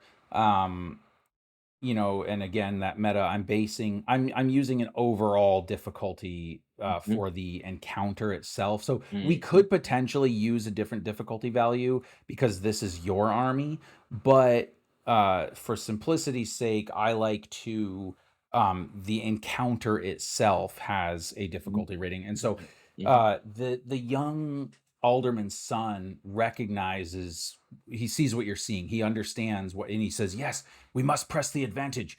You are right. Let us go. And he's, Father, reform the men. We must press.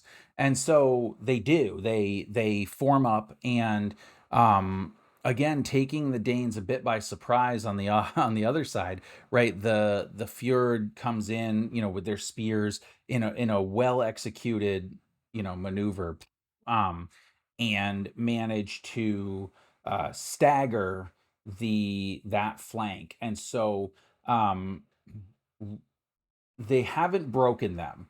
And the center formation of the Danish army does, at this point, they are recognizing their flanks are collapsing. So they are starting to form up into a proper shield wall.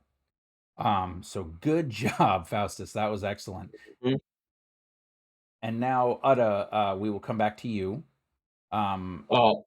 As Yeah. Etta sees the change and his men now with some confidence as they are holding their own, I will look to Harvick and make sure he is uh, fighting well, and I'll take a breather, look over the combat, and try to find my lord Saverick, and then I will draw back to 9 years ago when I had been the Thane to the King of the North, Osbert, and I will, knowing the ways of these Viking leaders, these stout warriors, I will look about to find their leader.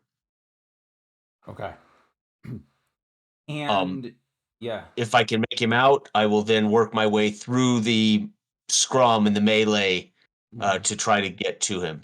Do you want to like yell out for him, like to taunt him, to call him, or are you more just with No, just kind of okay, okay, I'm just looking when I because I won't let him know I'm there okay. until I'm there.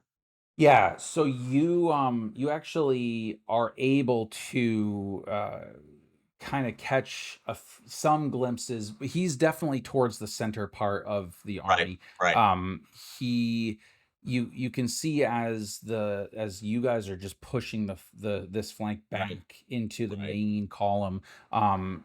They are starting to form up, and you see, you know, Lodvir's got this, just, he's pulled out this wicked right, axe, and he's holding it, double-handed, like he's ready, and he's right, big. He's a big dude. And so but within the scrum and the chaos of battle, right, you lose, Right. but you generally know where he is. Yeah. Okay, so as I attempt to fight and dodge through this, I call for Saverick.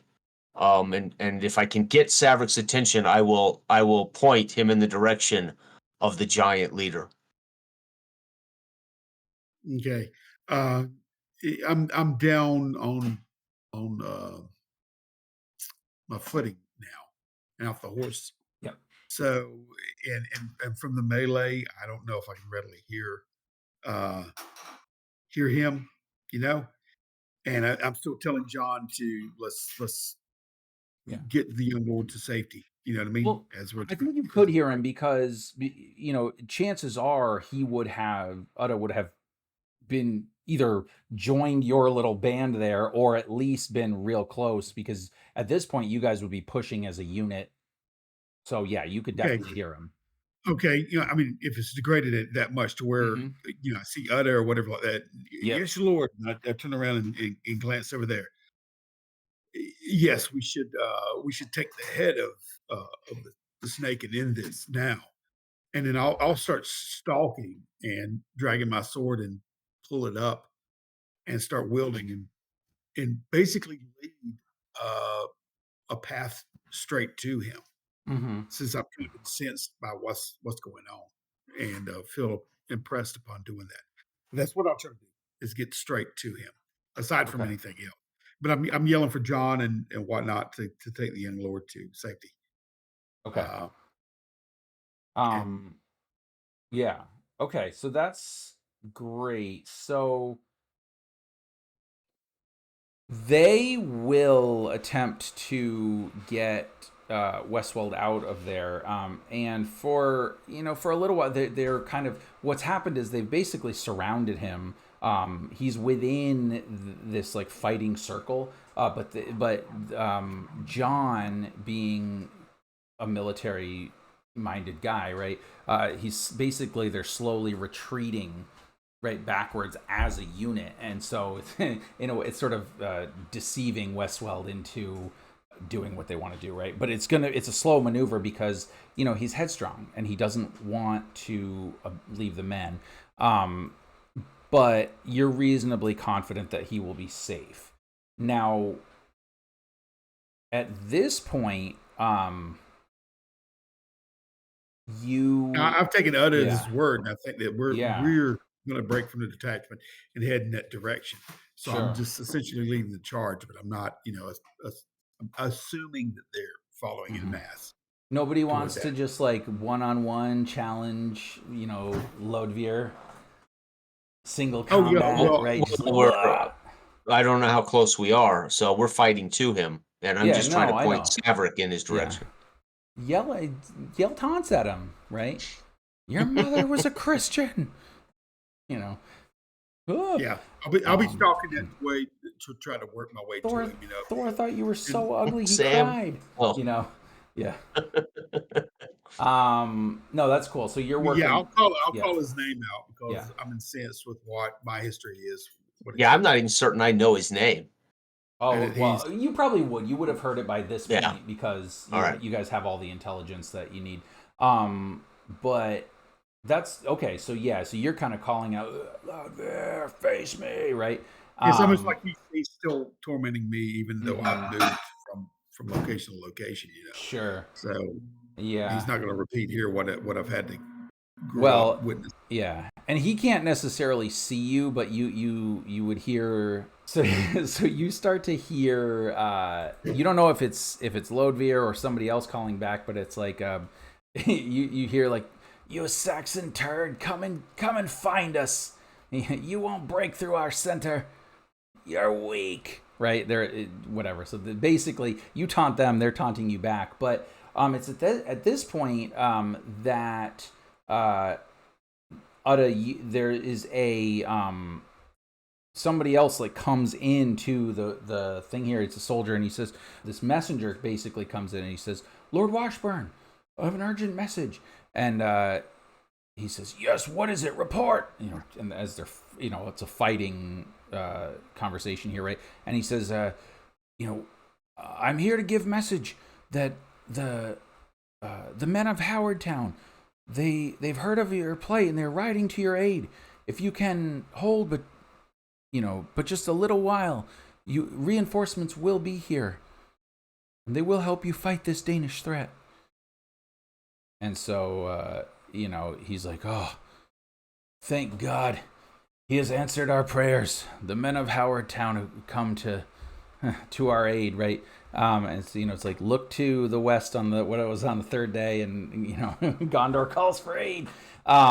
But anyway, so that we've got the promise of more aid coming if you can, but hold out for just a little bit longer. With that, I don't think Jason or Dell actually like did anything to necessarily to change the difficulty value one way or another. But at this point, if you guys wish to press an advantage of some kind, you certainly can. Oh yeah, I want to directly Yeah. get to the Viking leader Okay. to press and take him Sure. out. So yeah, I'll be So screaming you'll be his going. name Okay. and stalking Taunting that way. him. Yeah. Okay. Um. So now the fearsome Savrik, he's trying to get through. So, make a body roll for me, Dell, if you will. Ah, no, 4 total. A 4. Okay. Um. Yeah, I'm getting buffeted pretty. Yeah, I think that you keep trying to press in, and the Danes, in their kind of fighting retreat, are repelling you consistently, um, to the point that you really have to kind of re-engage with sort of the main force with Uda and those guys, Yeah. and so far this is kind of the part of the battle where typically the sides would kind of disengage temporarily, and then they would sort of form up.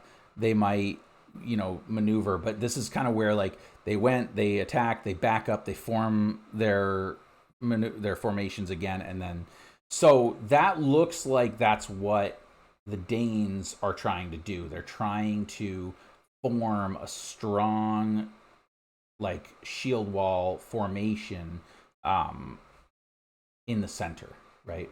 Um, and Faustus, I want to go back to you for a minute. You see that um, excuse me, that both sides have basically rolled up the flanks, right? So both flanks of the Danish army have collapsed thanks to really the momentum of that downhill charge and some quick thinking catching them by surprise. Um, but you notice now that where Udda and the Lord Washburn are, that side, they've started their push has started to stall a little bit. The other side seems to still have momentum, but that's because they haven't pushed that flank back as far. So right now, you're noticing that the men of London are also kind of pulling back a little bit. They seem to have fared fairly well, but they're not pushing the advance. They're kind of looking like they're getting ready to reform, and you see that Lord Washburn's men at arms, they're still in the scrum, but again, it looks like momentum is starting to shift. So you can see there's a chance that if somebody doesn't do something, that the advantage that you guys gained could be lost. And so, So what would you like the to? Londoners, Yeah, they seem to be a the little bit. Londoners, do they seem as though they are reforming, or have they just or are they not as uh dedicated to the battle as they appear that they should be? So it does You not know what I mean? appear. Yeah, Are it doesn't appear that are they have lost their morale to fight. It does seem okay. like they are repositioning, but the which again, under normal circumstances, would make sense. That's what the tactics would be. But you guys don't have a traditional army. There's no way you could go formation to formation against that Danish army on flat ground at this point. So the Londoners are kind of just doing what they would normally do if they had a normal big army from London, right? Yeah. But Yeah. that will slow the battle down. And being a tactically minded person, again, that will then shift the advantage back to the Danes. Hmm. Um well, uh is the who was the warrior who aided me before? The young, you mean There was someone the that was son of the nearby. alderman? Yeah. So, That was Alderman's son? yeah, it was one of the alderman's sons of the fjords that were on that flank. So, he's still engaged, but Is he the still fighting is within fierce. local okay, Uh, he's occupied. yeah, Okay. he's occupied. I mean, there are reserve troops, that have been kept back, and there are still the archers up on the hill. But Oh, okay. yeah, All because right, okay. obviously at this point they're not going to be firing into the melee. Um uh okay, so let me ask one more question before Mm-hmm. I commit here. Mm-hmm. Um about how not literally how many yards or whatever are we, but does it seem like if the handful or so of reserves that we have here were able to be mustered, that they would be able to get down this hill to have any kind of effect in any time soon, or is it something that would realistically take too long for them to get their act together and help? No, I Can I make mean, that? yeah. Well, go ahead and make a Uh, mind roll for me, if you will.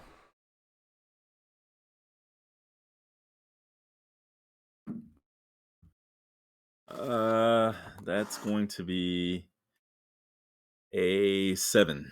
Okay. So, yeah, you could determine that.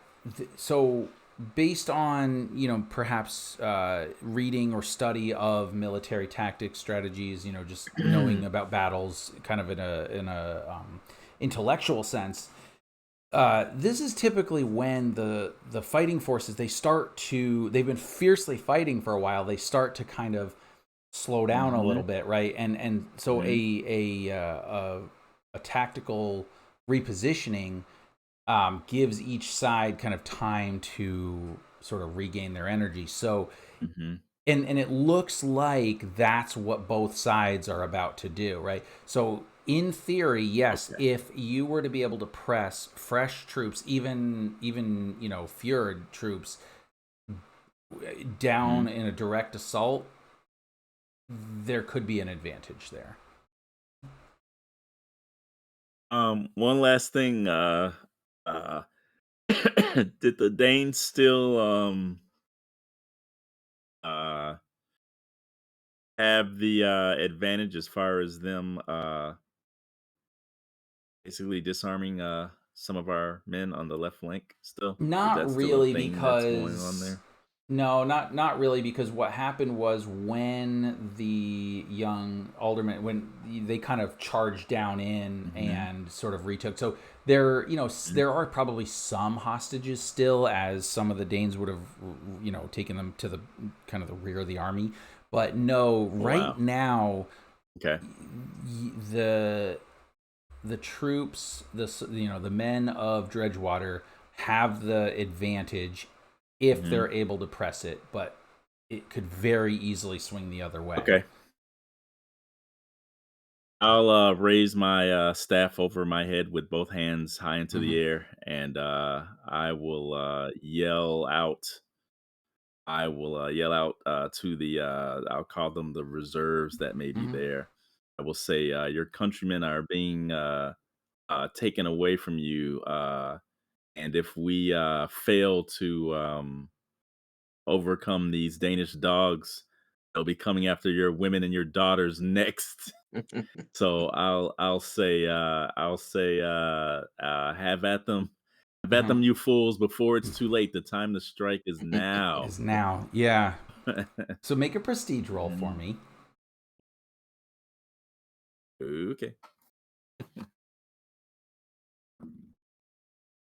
Uh that's a modified 10. Ooh, nice. Okay. Ooh, nice. So you see the Yeah, men of the in the 10 reserves, plus they're 1. kind of looking, they're looking like he's not a commander. Do we Who's follow this his guy? orders? Whatever. Yeah. But then what happens is you see this alderman who presumably, right, he's the one in charge of this fjord. I mean, he is about probably the oldest man you've ever seen, right? He's got to be He's pushing like 38, no, 40. he's probably in his 60s, Yeah. right? Um, but Hey, he's that's dark not old. ages old. It is back then. Yeah, Yeah. Um, yeah.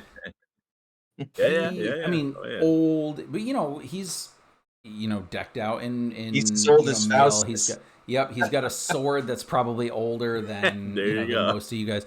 And he kind of he steps forward, and he looks to his men and he says in this sort of frail voice, but he's trying to project as much as he can. He's like, "For our women, for our daughters, and for our Lord, charge!" Right, and so they come screaming down the hill, and so Who's the guy from Carol Burnett? Oh, you Tim Conway? Uh, uh, oh god, yeah. What's that character he plays where he shuffles around? Yeah, right, I right. Tim can't think of Conway, his Conway. the name. I'm old sorry. man. But yeah, Yeah. yeah, no, the old man. it's like you've inspired the old geezer who like the Lord didn't Yeah. Lord Washburn wasn't gonna have him fight if he Right. didn't have to, right? Because he's like he's old, I don't want his but he's like nope, I'm going in. Mhm. So Faustus may have inspired both the Come young Lord on. Westweld and this old alderman to slaughter, but we'll see. um Wow. so okay, Uta, you can sense it. Your your military training, right? All of that, you can sense that you have the advantage, and now is the time to press it. You can hear, Mhm. and you kind of Mhm. can turn and see the reserves coming down, and you're like, oh, Mhm. I don't know, that might not have been a good idea, but you can Right. feel that it's likely Right. to result Uh, in a good advantage. So, what do you want to do with this? uh, so they're attempting to regroup. Uh, I will order Harvick to rally the men and prepare them for the wall. I know we may have the advantage, but they need rest. They must catch their breath. Mhm. But I will step out into the open field between us, what little space there is, and I will call out in Danish for the home gang. I will call their leader to home gang. Oh, okay. Decide this here and now with me in the home Yeah. gang. And I'll drop my sword and start to draw the square in the field. Oh, wow. Okay. And so, yeah, I think what happens is almost organically, right? You start to see the armies. I mean, they're still fighting. Everybody's still kind of fighting, but this like little like area breaks up in front of you, right? And a couple of Danes look like they're gonna come in and try to get you, but then you see like they get pulled back by the soldiers behind them, and you see Lodvir step out, right? And I mean, he's probably pushing, Mhm, I mean, he's probably 6'5". He's huge, right? He's a mhm, big hulking dude. His axe is probably the size of you, right? mhm. And he responds in Danish. Um, I don't know how much Danish you speak, but he Oh responds in yeah, I Danish. speak it. Oh, you do? Okay. Yep. Since I helped since I Yep. right Tugga Ugga, Yeah, right? basically. So Uh-huh. I say to him in Dane, this stop this foolishness. You need not lose any more men. We need not lose any more men. Um, let us decide this. And he just laughs at you and he says, "Oh, you, you foolish Saxons, you think you know everything." He says, My lord, let me stand in your place. I say as I, Mm. Yeah, move off to the side. I look to the Great Dane, and I say, you would not be so foolish as to think I'm your equal. This man here is who you will battle to decide the fates of this contest. I and narrow my eyes and turn them to look at the Dane, yeah, and I call his name, okay. And Lodvir. he So kind of squints at you a little bit and he's like, "You're in Danish. And you don't really speak Danish, do you?" no, but I'll He'll translate translate. All right. Yeah, he says whatever separate. your accent, it doesn't sound like from here, right? No, and I say to Saverick, he wants to know where you hail from. I believe he knows where I hail from. And I say These back to people have him, ravaged my land Mm. for yeah, I say Um back to him, yeah. he is Slav. You know it well, as Mhm. you have taken many a slave from his land. He wants retribution here and now. And Mhm. I say, but you know him best in this last few days as the night stalker, whatever the hell you guys think it Yeah, is, the night wraith the or night whatever, yeah. wraith. And Night raid. he doesn't necessarily seem too phased by that, but his men definitely recognize that, and they start to, oh, it's the Night Wraith. He's the one. He single-handedly took down two of our ships, and he killed 100 men. And they're like, no, it was not 100 men. It was like one man or two at the most. He's not that, right? And Lodvir, like yells, whatever he yells at them to shut up. But then he I turns. make sure Yeah. that the sword that I have Yeah. comes into full view as Mm-hmm. he stands there on the runes to know that you know what I mean when they say Mm-hmm. something about the killing of the men that perhaps the sword is from them. You know what I mean? Mhm. Mm-hmm. Mm-hmm. So it's gonna anyway. Oh yeah, for sure. Yeah. So he And sees that I'll and he pauses for uh, yeah. Go ahead. with one last remark, calling up my prestige, uh, you would not be such a coward to be willing to fight willing to save your own men to prove your valor here and into this battle. One last attempt. Okay. Yeah, go ahead. Make a prestige roll. All right. Yeah, and I mean, you guys have a fairly good advantage at this point, so the DV has been lowered fairly significantly. 8 plus 4, 12. 8 plus Wow. 4, 12. Yep. Okay. Um. So yeah, he looks at his army and he sees the reinforcements. You know, even though they are these peasant soldiers, you know, they are pushing the Danes, Mhm. and the advantage is gone. And so, uh, he kind of looks to you and he says in in the Saxon tongue, basically, at least a little bit of it. He says, "Very well. This is what we will do. And he points to Savrik, we will form the square and we will fight. If I win and kill this man, your army retreats and we take whatever land we want. But we will let your Uh, army live. If you win, then we will return. mhm. We will not bother you again." I look to Savrik, eyes wide, making sure he can't see me to get a response from Savrik. Can you beat him? But I do it Okay. with my eyes. Can you beat this guy? I split a grin, a real narrow one, but Mm-hmm. my eyes are intent.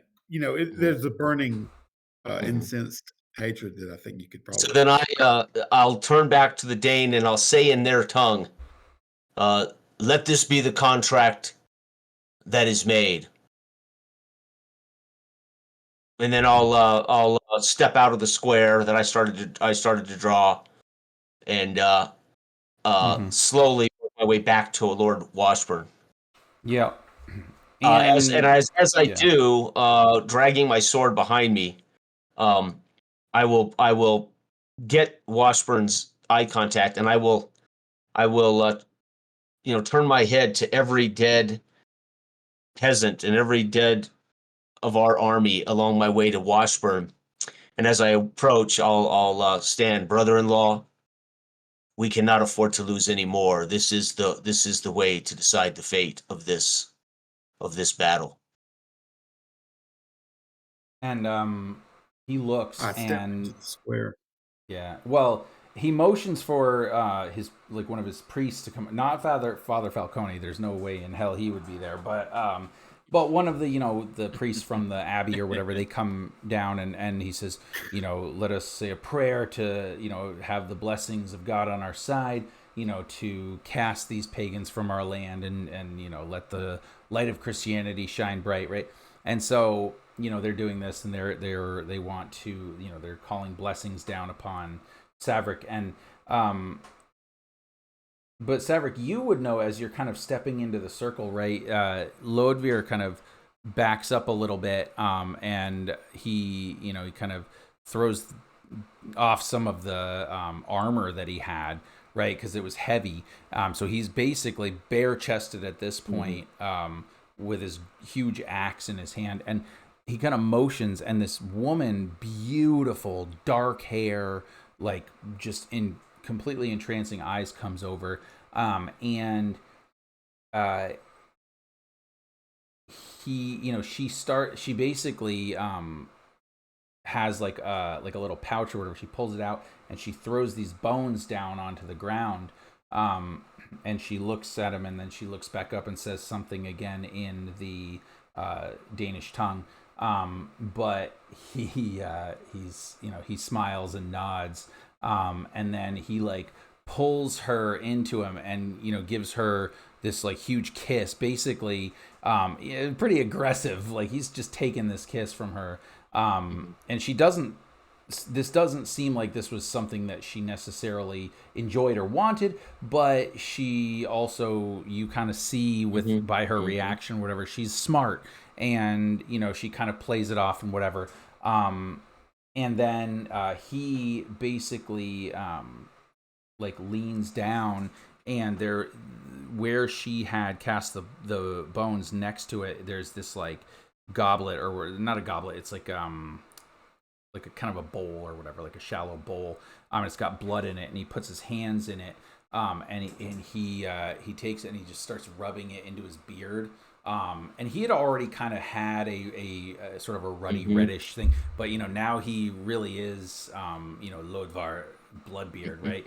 And All right. so this is and this is a specific taunt, I guess, to you, in the sense, Everett, that this is what he would do before every sort of conquest or every siege in your land, when he was confident of victory, that he was just gonna whatever. So this is what he's doing, right? And he smears some on his cheeks, and then wipes his hands off a little bit, and then he picks up his axe, and he says again in the Saxon tongue, "Well, are you ready to meet your god nailed to a tree?" And I will work my way through the crowd back to Faustus, as I'm not going to watch this fight. I'm going to trust Savrik will join us in the command tent for a feast later. But I walk up to Faustus and I say, in case this goes poorly, someone else other than myself and Harvick need to know. The the men of the North raised the fields, Faustus. Make sure you tell this to Wesweld or Washburn if we don't come out of this. And then I will face away. I'm not going to watch Savrik. I got to trust the faith that Savrik will bring down the giant. Awesome. Okay, so before we have this mortal combat commence, is there anything else that anybody wants to do they think will help in this situation, or do we want to let the fates decide whether Christian Saxon or pagan Danes will rule the day? Well, whenever he said they were nailed, your God nailed to a tree, that's when I take the sword and then turn it down and hold it by the hilt.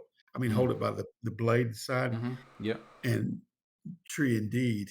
And then I'll pull it in close and tap it on my heart and take it out and take it like that and get in a stance and take 2 steps forward. Okay. I am ready. And I whisper to Faustus, I cannot believe the fate of Dredgewater is in the hands of a foreigner. Now, whenever I flip that over, I might roll spirit to see if there's any kind of a bonus. Yes, A blessing bonus. Nice. Okay. Fine. Sorry, guys, I had to sharpen my pencil. Well, shit, never mind. Okay, you're not gonna believe this. A nat 12. Oh, nice. And my spirit's 0. Oh, That's I that tried to take a is chance on that. that's the perfect time for that to happen. So yeah, as you do that, right? right. You I know all the ones that are rolling. You've ever since you took this blade into your hand, right? You felt like, whether it was those sounds or whatever, it's just something about and there's a bear carved onto the pommel, right? And so you feel this just strength and vigor come over you as you do this, right? You feel this like savage fury This sword's gonna be his undoing. Oh yeah. It's covered in Viking runes, but I just stole it Yeah. to turn around, and then it's gonna be the bane of his own. Well, and I mean, keep in mind, like, this sword was, it was taken off of the, dead corpse of I think he was Viking, right? Yeah. And so, this was in a sense won in battle. So, but this potentially could be a legendary blade at this point. So, it takes the bad and makes it good. Yeah. So. And I think that, like, as you kind of, come in, like, you can feel just like, I mean, you are this strength that you've never felt before. And I think that, like, you can see it, that he recognizes something's changed. He can't quite tell what it is, but he's definitely a little bit taken aback here. he tried to Yeah, work he's gonna his die by pagan the sword he magic, once but lived yeah. by. Yep. So why don't So, you go ahead and make a body roll for me here? all right, we're gonna Yeah. lock horns right here. And that Yes. sword was excellent, right? Yes, I believe it Uh-huh. was. Yep. Yeah. Yeah. Okay. 8. Okay. So as you press this attack, right? You come in, just snarling with this fury. It catches him completely off guard, and he manages to parry this blow. As you come in swinging with his big axe, but it staggers him backwards, and he's off. His footing is off, and so he kind of tries to come forward and takes a mighty swing at you with his axe, but because he was just off balance enough, you're able to kind of dodge out of the way. Perhaps the blades like right by you, and to further that, the sky actually is starting to darken, as clouds are starting to come back in, and so but what happens is, the sun's still up, right? And so it kind of creates this scene where like these clouds are moving in and darkening the sky, but you guys still have this one patch of sunlight that is kind of illuminating this little And Chef, area. Yeah. I swear. And so he, as he missed and you guys kind of circle and reposition, he kind of spits, and you can see like bloody spittle comes out, uh, as So he's he's trying to continuing intimidate the you, arc. right? And he says, Yeah. "Oh, well, you didn't die easily. Maybe you are a worthy foe." Okay. I ask Faustus, as I won't look, to tell me what is happening. I'm trusting your old eyes. Faustus will describe. He Yeah. describes the encounter with as much flourish hmm uh, It's like as Right, he he's can, calling a but boxing match. he It's like, also right, like yeah, hmm commentary. right, yeah. right, right. His But footwork is but good, he and but he also says I'm afraid. Right, right, yeah. yeah, But Lord Veer if the is Dane lands falling to one his blow, combinations. Right. Left, right, left, right. So you got a 7, you said, Dell? and he shakes his Yeah. head. Yeah. Okay. So I think again you come in with, you know, again this strength and this speed that is perhaps more, it's definitely not your normal fighting, right, stance or feel, but despite that, despite this Viking size, he is fast, right? And you kind of go in for a gut shot and he kind of spins with it, and with kind of the pommel of his axe kind of deflects the blade. It definitely takes like a little chip out of the pommel of his axe, but it was it was a close shot, but he moved like you wouldn't believe somebody of his size, and so that this is a accomplished fighter, right? And so again, you guys are kind of circling each other, right? And you start to hear right thunder cracking, and he kind of points up to the sky and he says, "Do you hear that? That is Thor. Thor is beating, his hammer Mjolnir against, the heavens. He is giving me battle music. Where is your nailed god?" And he kind of puts his hand out. Oh, you're muted. Thor is calling for you, but that was me down 1, right? As far as Uh, like to batter now. no, so you actually didn't. Well, I guess by the mechanics, yes, technically you did lose that round. But I don't think that it was a situation in which you were fatigued. Um, I entered it fatigued.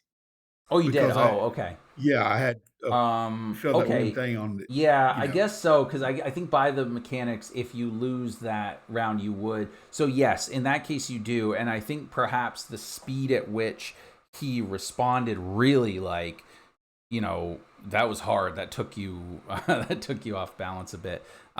So, yeah, you would have taken a condition there. Um, he's still, though, I mean, like, he's still yeah. nervous, like you can tell, because again, like his men are seeing this. They thought the fight would have been over. They thought he would have killed you by now, and yet here Mhm. you are. So yeah, so you, if you wish to continue, you press that fight and see Yeah, how that goes. Yeah. continually lock horns and see who Mm-hmm. comes out for Mm-hmm. each roll. Okay, that was good too, a nat 12. Oh baby. Nice. All right. So if I got it right, I want So I as guess I got Faust You describes won. it, I wince like, oh, we're going to, and then Faustus tells me what happens here. Yep. So you did you get a crit on your first? You didn't no, get I got a the crit on the combat crit, blessing. right? The I blessing, got right? yes. So you did get one. You got one round on him, and then this one was the crit would do two. Um, right. So I That's 3 conditions believe, for him. yeah, that's three Hmm. conditions. So he's pretty hurt. Let's see. So he's injured. Okay. Yeah. So I think thinking earlier, right, about how these Danes, like oftentimes they would have a lot, they would have chest armor, they'd have their shields, right, Mhm. they could protect their head, their torso, but their legs were often vulnerable, right, and so perhaps like you come in, you Yeah, come down, go for his legs, and as I again did his he yeah, yeah, he underlings. manages to, again, with that speed and that grace that just really proves he's a seasoned fighter. He manages to avoid a very serious, like, you could have taken his legs off, but you get a good cut right on his leg, Yeah, and you can see like now he's bleeding and he's limping a little bit. So his footwork is not yeah, going to be much of an advantage anymore. And he kind of he backs, he staggers back a little bit, and he for the moment the thunder has kind of stopped, and the clouds seem the to god be, falls silent. yeah, they seem to be kind of departing again. And then but he doesn't say anything at this point. He's just circling, and he's Yeah, but waiting. Yeah, I'm intimidating him. Your sure, god yeah. falls silent. Yeah, Where absolutely. is he now? Yep. Perhaps he doesn't find you worthy, and then we'll lock horns again. That was 11 plus Okay. 2, 13. All right. Nice.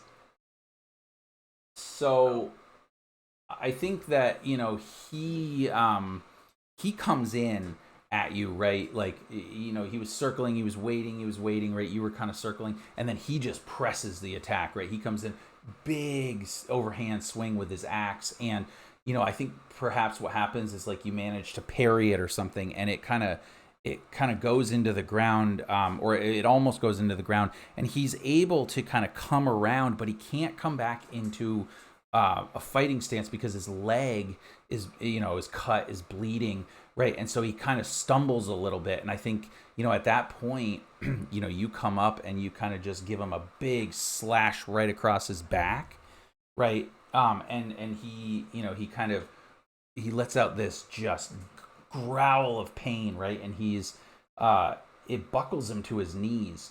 Mm. But he manages to turn so he's trying to face you, right? And he's still holding his axe. Um, and he looks at you, and I mean, he's in serious pain, and he's gonna bleed out if he doesn't get some kind of help. But he smiles, and he Oh, he's says, definitely going to bleed out, "Oh yeah." He But says, "I can see the gates to Valhalla opening for me now." they welcome you. And Uh, then, as Faustus describes that it appears as though Savric's gonna sort of finish this. Yeah. I sheathe my sword and I put my hand on Faustus's shoulder and I say I'm going to go see how my boy does, and I'll start walking back toward the headquarter tents, to the infirmary. Okay. Now I know I'm taking away health points on him, so I just don't know where he's standing right now. He's You know what I mean? dying. I mean, So, yeah. well, I mean, he's not Um, necessarily conditional, but he's the health points type thing. yeah. I mean, he's not gonna Yeah, make it. Yeah. I mean, but he's a Viking, and he's a so go ahead and make yeah. another body roll for me. And he can see the gates of Valhalla, Yeah, he Hmm. said and I can see them opening for me. yeah, uh, I don't think you're worthy enough to enter. That's 9. Okay. These are the best rolls. I I I know was it's know. nice. 4s and 3s the whole. Listen, it's because you got Willem's magic sword and Yeah, you right, got that right. blessing, and you're like, Right, right, right. Captain America. You're Captain Dredgewater right now. Um, well, Right. go ahead and describe. Well, actually, so Oh yeah, go ahead and describe your blow. yeah, Now, it's not gonna immediately kill him because, of course, as the villain, he needs to have his one last word. But this blow is his mortal blow. You have defeated him. He will die. Just don't yeah. cut off his head. Oh, I believe. Hold on.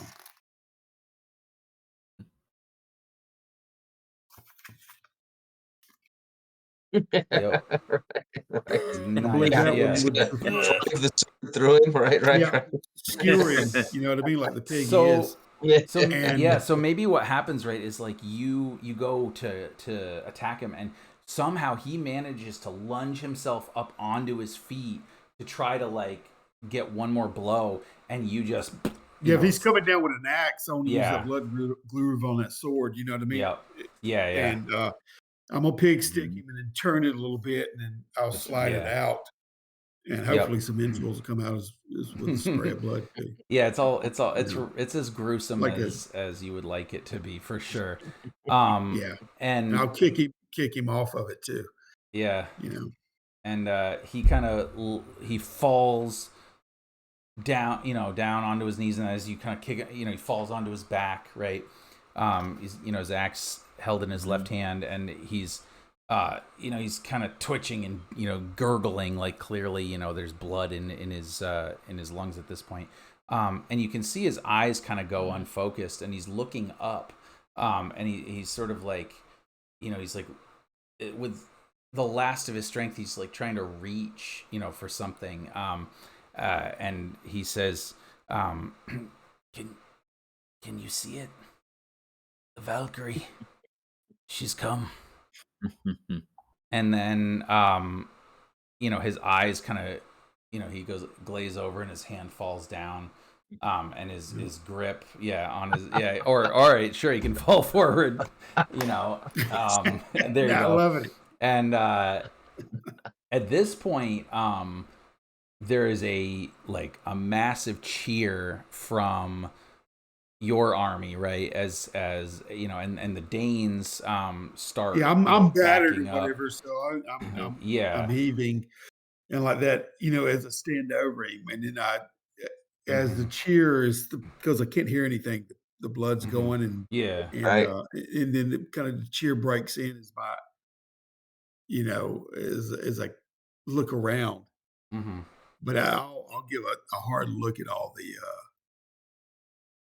uh, the Danes that are standing there, Hmm. and then look down at their leader Hmm. and look up. Do as your leader says. Depart from these lands Hmm. And and the take woman, this. oh, go ahead. Yeah, take this. And I mean, I lost for words. I'll just say, take Hmm. this with you. Hmm.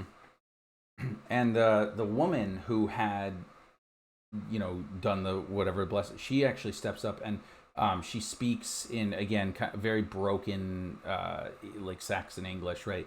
um, you have defeated a great warrior. You have Any curse that the gods had put upon you is now lifted. Mm. Relish your victory. And perhaps one day you will be with your god, much like my lord is with his now. And then she yells something back to the other men I'll in take the the sword, army. turn it Yeah. around, and show her the thing as she talks. You know, with my finger in the blood groove on the Mm-hmm. back of the blade, and I'll hold it out in front of her and then come and tap it on my and drop the tip of it into it and put my hand on top of the pommel Yeah. and I'll nod to her Yep. and look around for you know for Udda Washburn Yeah. Yeah, and as the young lord. I'll try to see if I if he got away safely up on the hill Yeah. with Faustus. As he enters the infirmary tent, he hears the cheer start just as the tent falls behind him closed and kind of muffles the cheers. But at least I know Saverick has won the day. And then I'll approach. I'll like to make a luck check to see how my son does here. How is Okay. my son? Absolutely. All right, I've got a +1 luck, Mm-hmm. 8 total. Yep. Ah, And I yeah. had taken into consideration other modifiers that may or may not apply. So just as a meta thing for the audience. So yeah, kind of as you walk in, and you see, his head is wrapped in white cloths. Right, there's, it looks like there's some blood. Where he obviously would have hit the ground, right. He's got some over his, like, almost kind of covering his eye because he fell Mhm. forward, right. But as you come close, the priest who was in there looks to you, and he doesn't have this look on his face like you would maybe be expecting, right. And Right. he looks okay.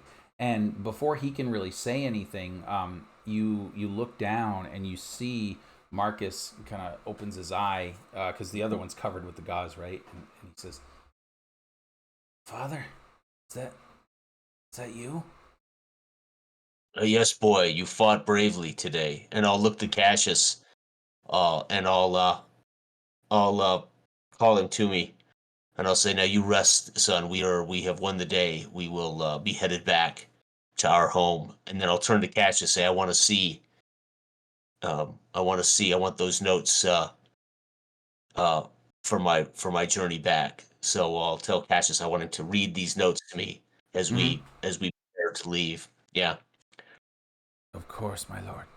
And then the priest would mention that you should take some time in Lord Washburn's manse to allow Marcus to heal, because if he goes now, there risk of further injury. So take some time, but he should, by the grace of God, be Mm-hmm. okay.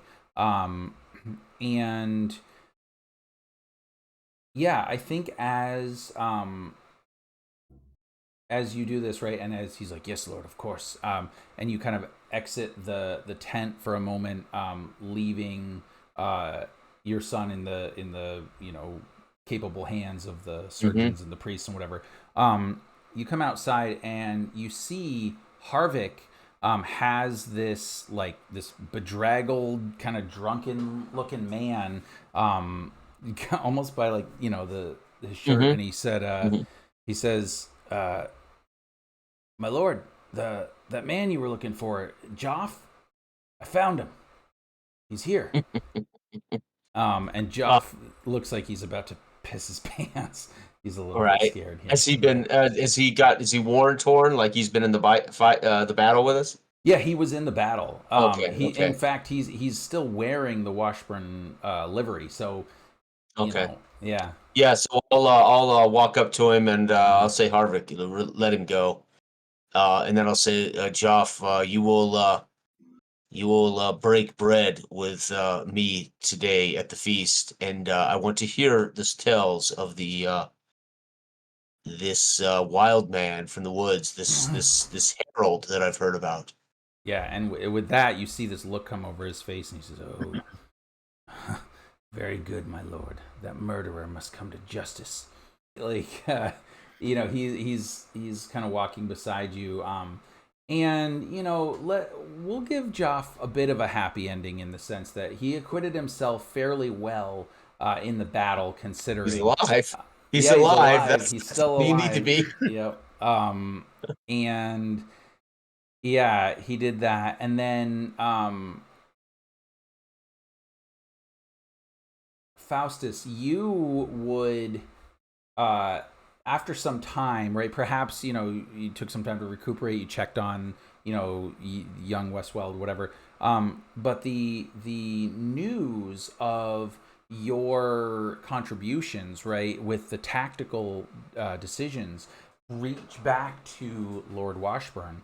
And so at one point he calls you to him, and he basically tells you that your service to him and to Dredgewater is invaluable, and that he says if you wish to stay on as the tutor and the whatever for my son, you can, but I would like to present you with basically land and make you an alderman if you wish, Oh because wow.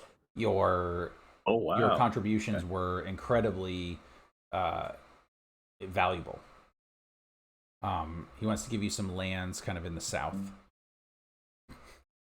but so Uh, It's already cleared yeah, off for you. okay. yeah, Right. Yeah.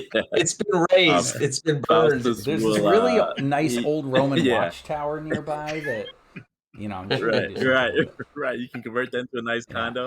Uh-huh. Uh he is smitten by this and is actually speechless for a moment or two. And then he as he kind of leans on his staff looking down towards the ground, and after a moment or two he clears his throat and looks towards his lordship, and he says a man can ask for no higher calling or words of or actions of grace from those he serves, and with a humble heart and a loyal hand, I will accept your offer, my lord. There you go. Nice. Nice. You're gonna have a Yeah. scholarly tower out there, south. Yeah, he's gonna start That's his pretty cool. wizard's tower. Um, Yeah, right. Yeah, Yeah, and Saverick, you, I mean, obviously, your exploits didn't need to be told to anybody, right? Everybody witnessed it, and Yeah. they start referring to you as Saverick Daneslayer because obviously you took down this great, sword Dane, thanks.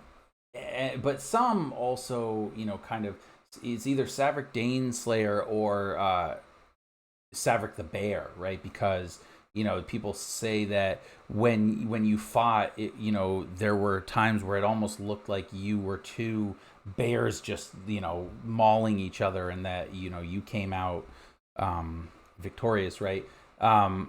But eventually, so two things happen, right? Lord Washburn obviously says that you will be given all the accolades and the highest esteem that he can bestow upon you, and he is going to let King Egbert in London know of your exploits, because obviously Egbert is still the High King, and he asks if you would be willing to stay in his service because he doesn't believe that the fighting is done, as the news of Northwich and their deeds are circulating, and Vadamant Moore is still kind of unaccounted for. We don't know what his role was in this whole matter.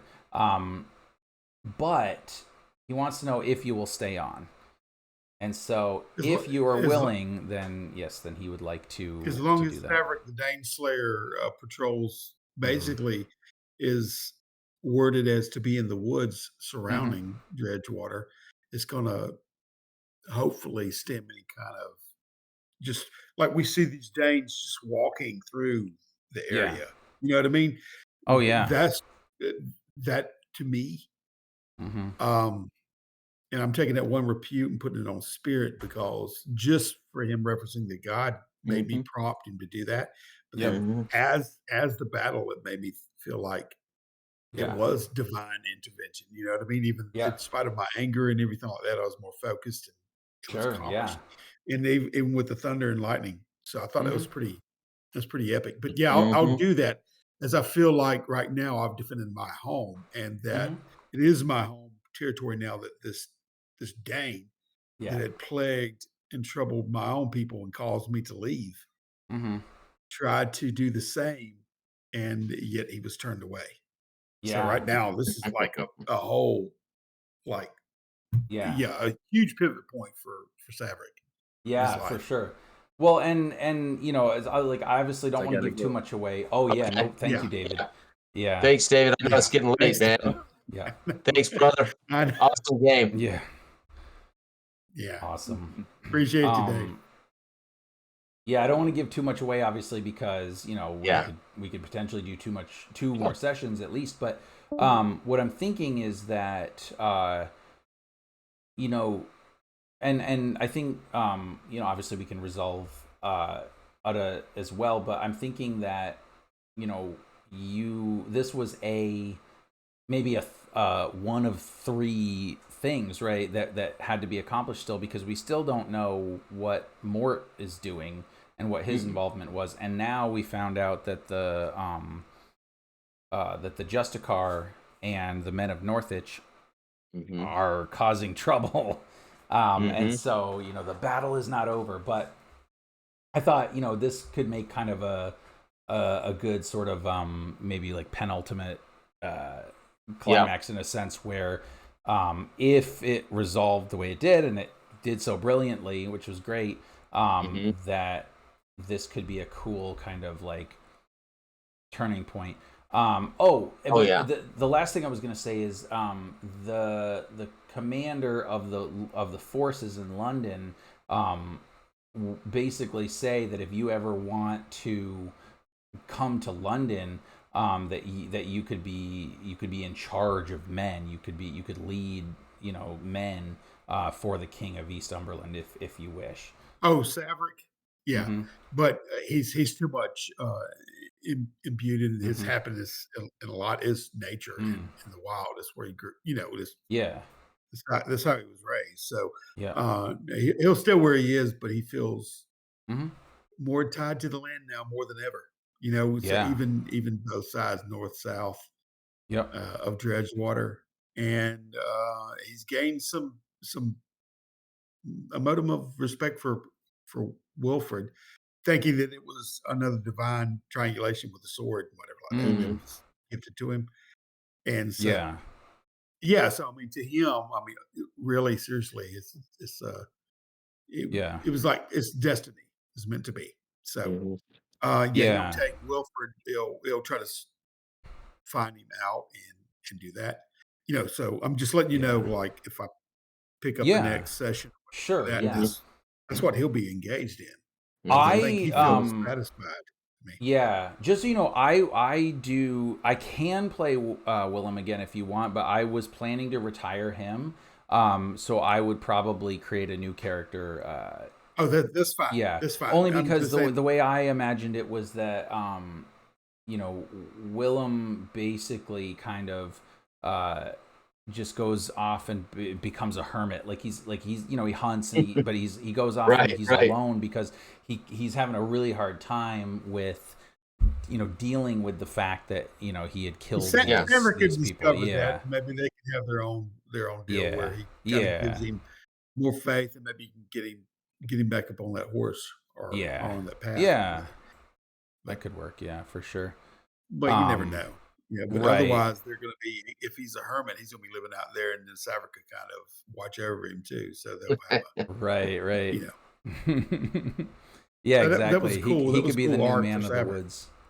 Yeah, Yeah. I liked it. Well, and it was interesting too because I was like, wait a minute, is Uda really gonna not gonna fight? He's gonna give the glory to, and I love that you did Uh, that because it's he's the not a matter of commander. giving it to him. I'm not capable at this age. 35, body is 0. I'm not capable of winning that Yeah, and fight. plus, I think you were injured a couple of, at least But once. I would have fought it if I had no choice. It's just I probably would have died. Yeah, Yeah. Yeah. No, I got yeah. it. But it would have saved the lives of the remainder of our men. Right. We would have had to relinquish land, but at least it would have ended the war. Yeah. Yeah, yeah. No, that was Yeah. Because cool. I mean, Lord, one reason you don't want to go to war is you lose your people. You can't till Yeah. your land. You Well, can't see, take that care of that your could property. easily So win. Yeah. men are as valuable as Oh, yeah, yeah. people. You have to have people to have Mhm. land. So It's all at some about power. point you lose too Yeah. many, and you're a lord of what? Of empty Yeah. land, Yep. right? So Exactly. all Yeah. I knew at this point, this is the only chance to stop this before we're decimated. Then we lose everything, right? Right. Yeah. And it was really a gamble because I had been rolling very poorly, Mhm, Yeah, from I 2 know. to 4 to whatever, and I was like, "Geez mhm. whiz." And then I Yeah. rolled a 12, and I think I Yeah. rolled a Mhm. 9 and a I think it was a what, 14? Yeah, It was Yeah, some or yeah, ridiculously 13, good 11 numbers, plus yeah. something like that, and then I was like and then rolled 2 12s. Mm. yeah. But Yeah. that's what I love Great. about linear dice. Yeah. Mhm. 8.3 chance that any number is going to come up at any given time. So Right. it creates drama. Yeah. Well, It I love creates how it drama. echoed the comic too, Oh, because I yeah. What's that? wasn't even thinking that. I love how it I echoed the know, yeah. comic, or Yeah, yeah. paralleled the Yeah, comic. which is Like, what's geez the Louise. goal, right? Yeah. That we want the Well, game to function almost like those kind of roles are yeah. big swings, can be big swings in comic book panels, right? Yeah. Well, Yeah. and Yeah. I definitely well, so this is what I'll do. I will officially wrap up the actual play part of this. Um, and so we are done with session 5 of the Yeah. campaign. I titled this session Swords and Plowshares. And we'll do a little bit of post game banter. Which we've already started. But anyway, Yeah. hopefully you guys will enjoy this, and I hope that we'll get to do a couple of more sessions at least, get us a full 7 session Chronicle, and see where the fate of Dredgewater Yeah. lies. And so with Yeah. that, goodbye.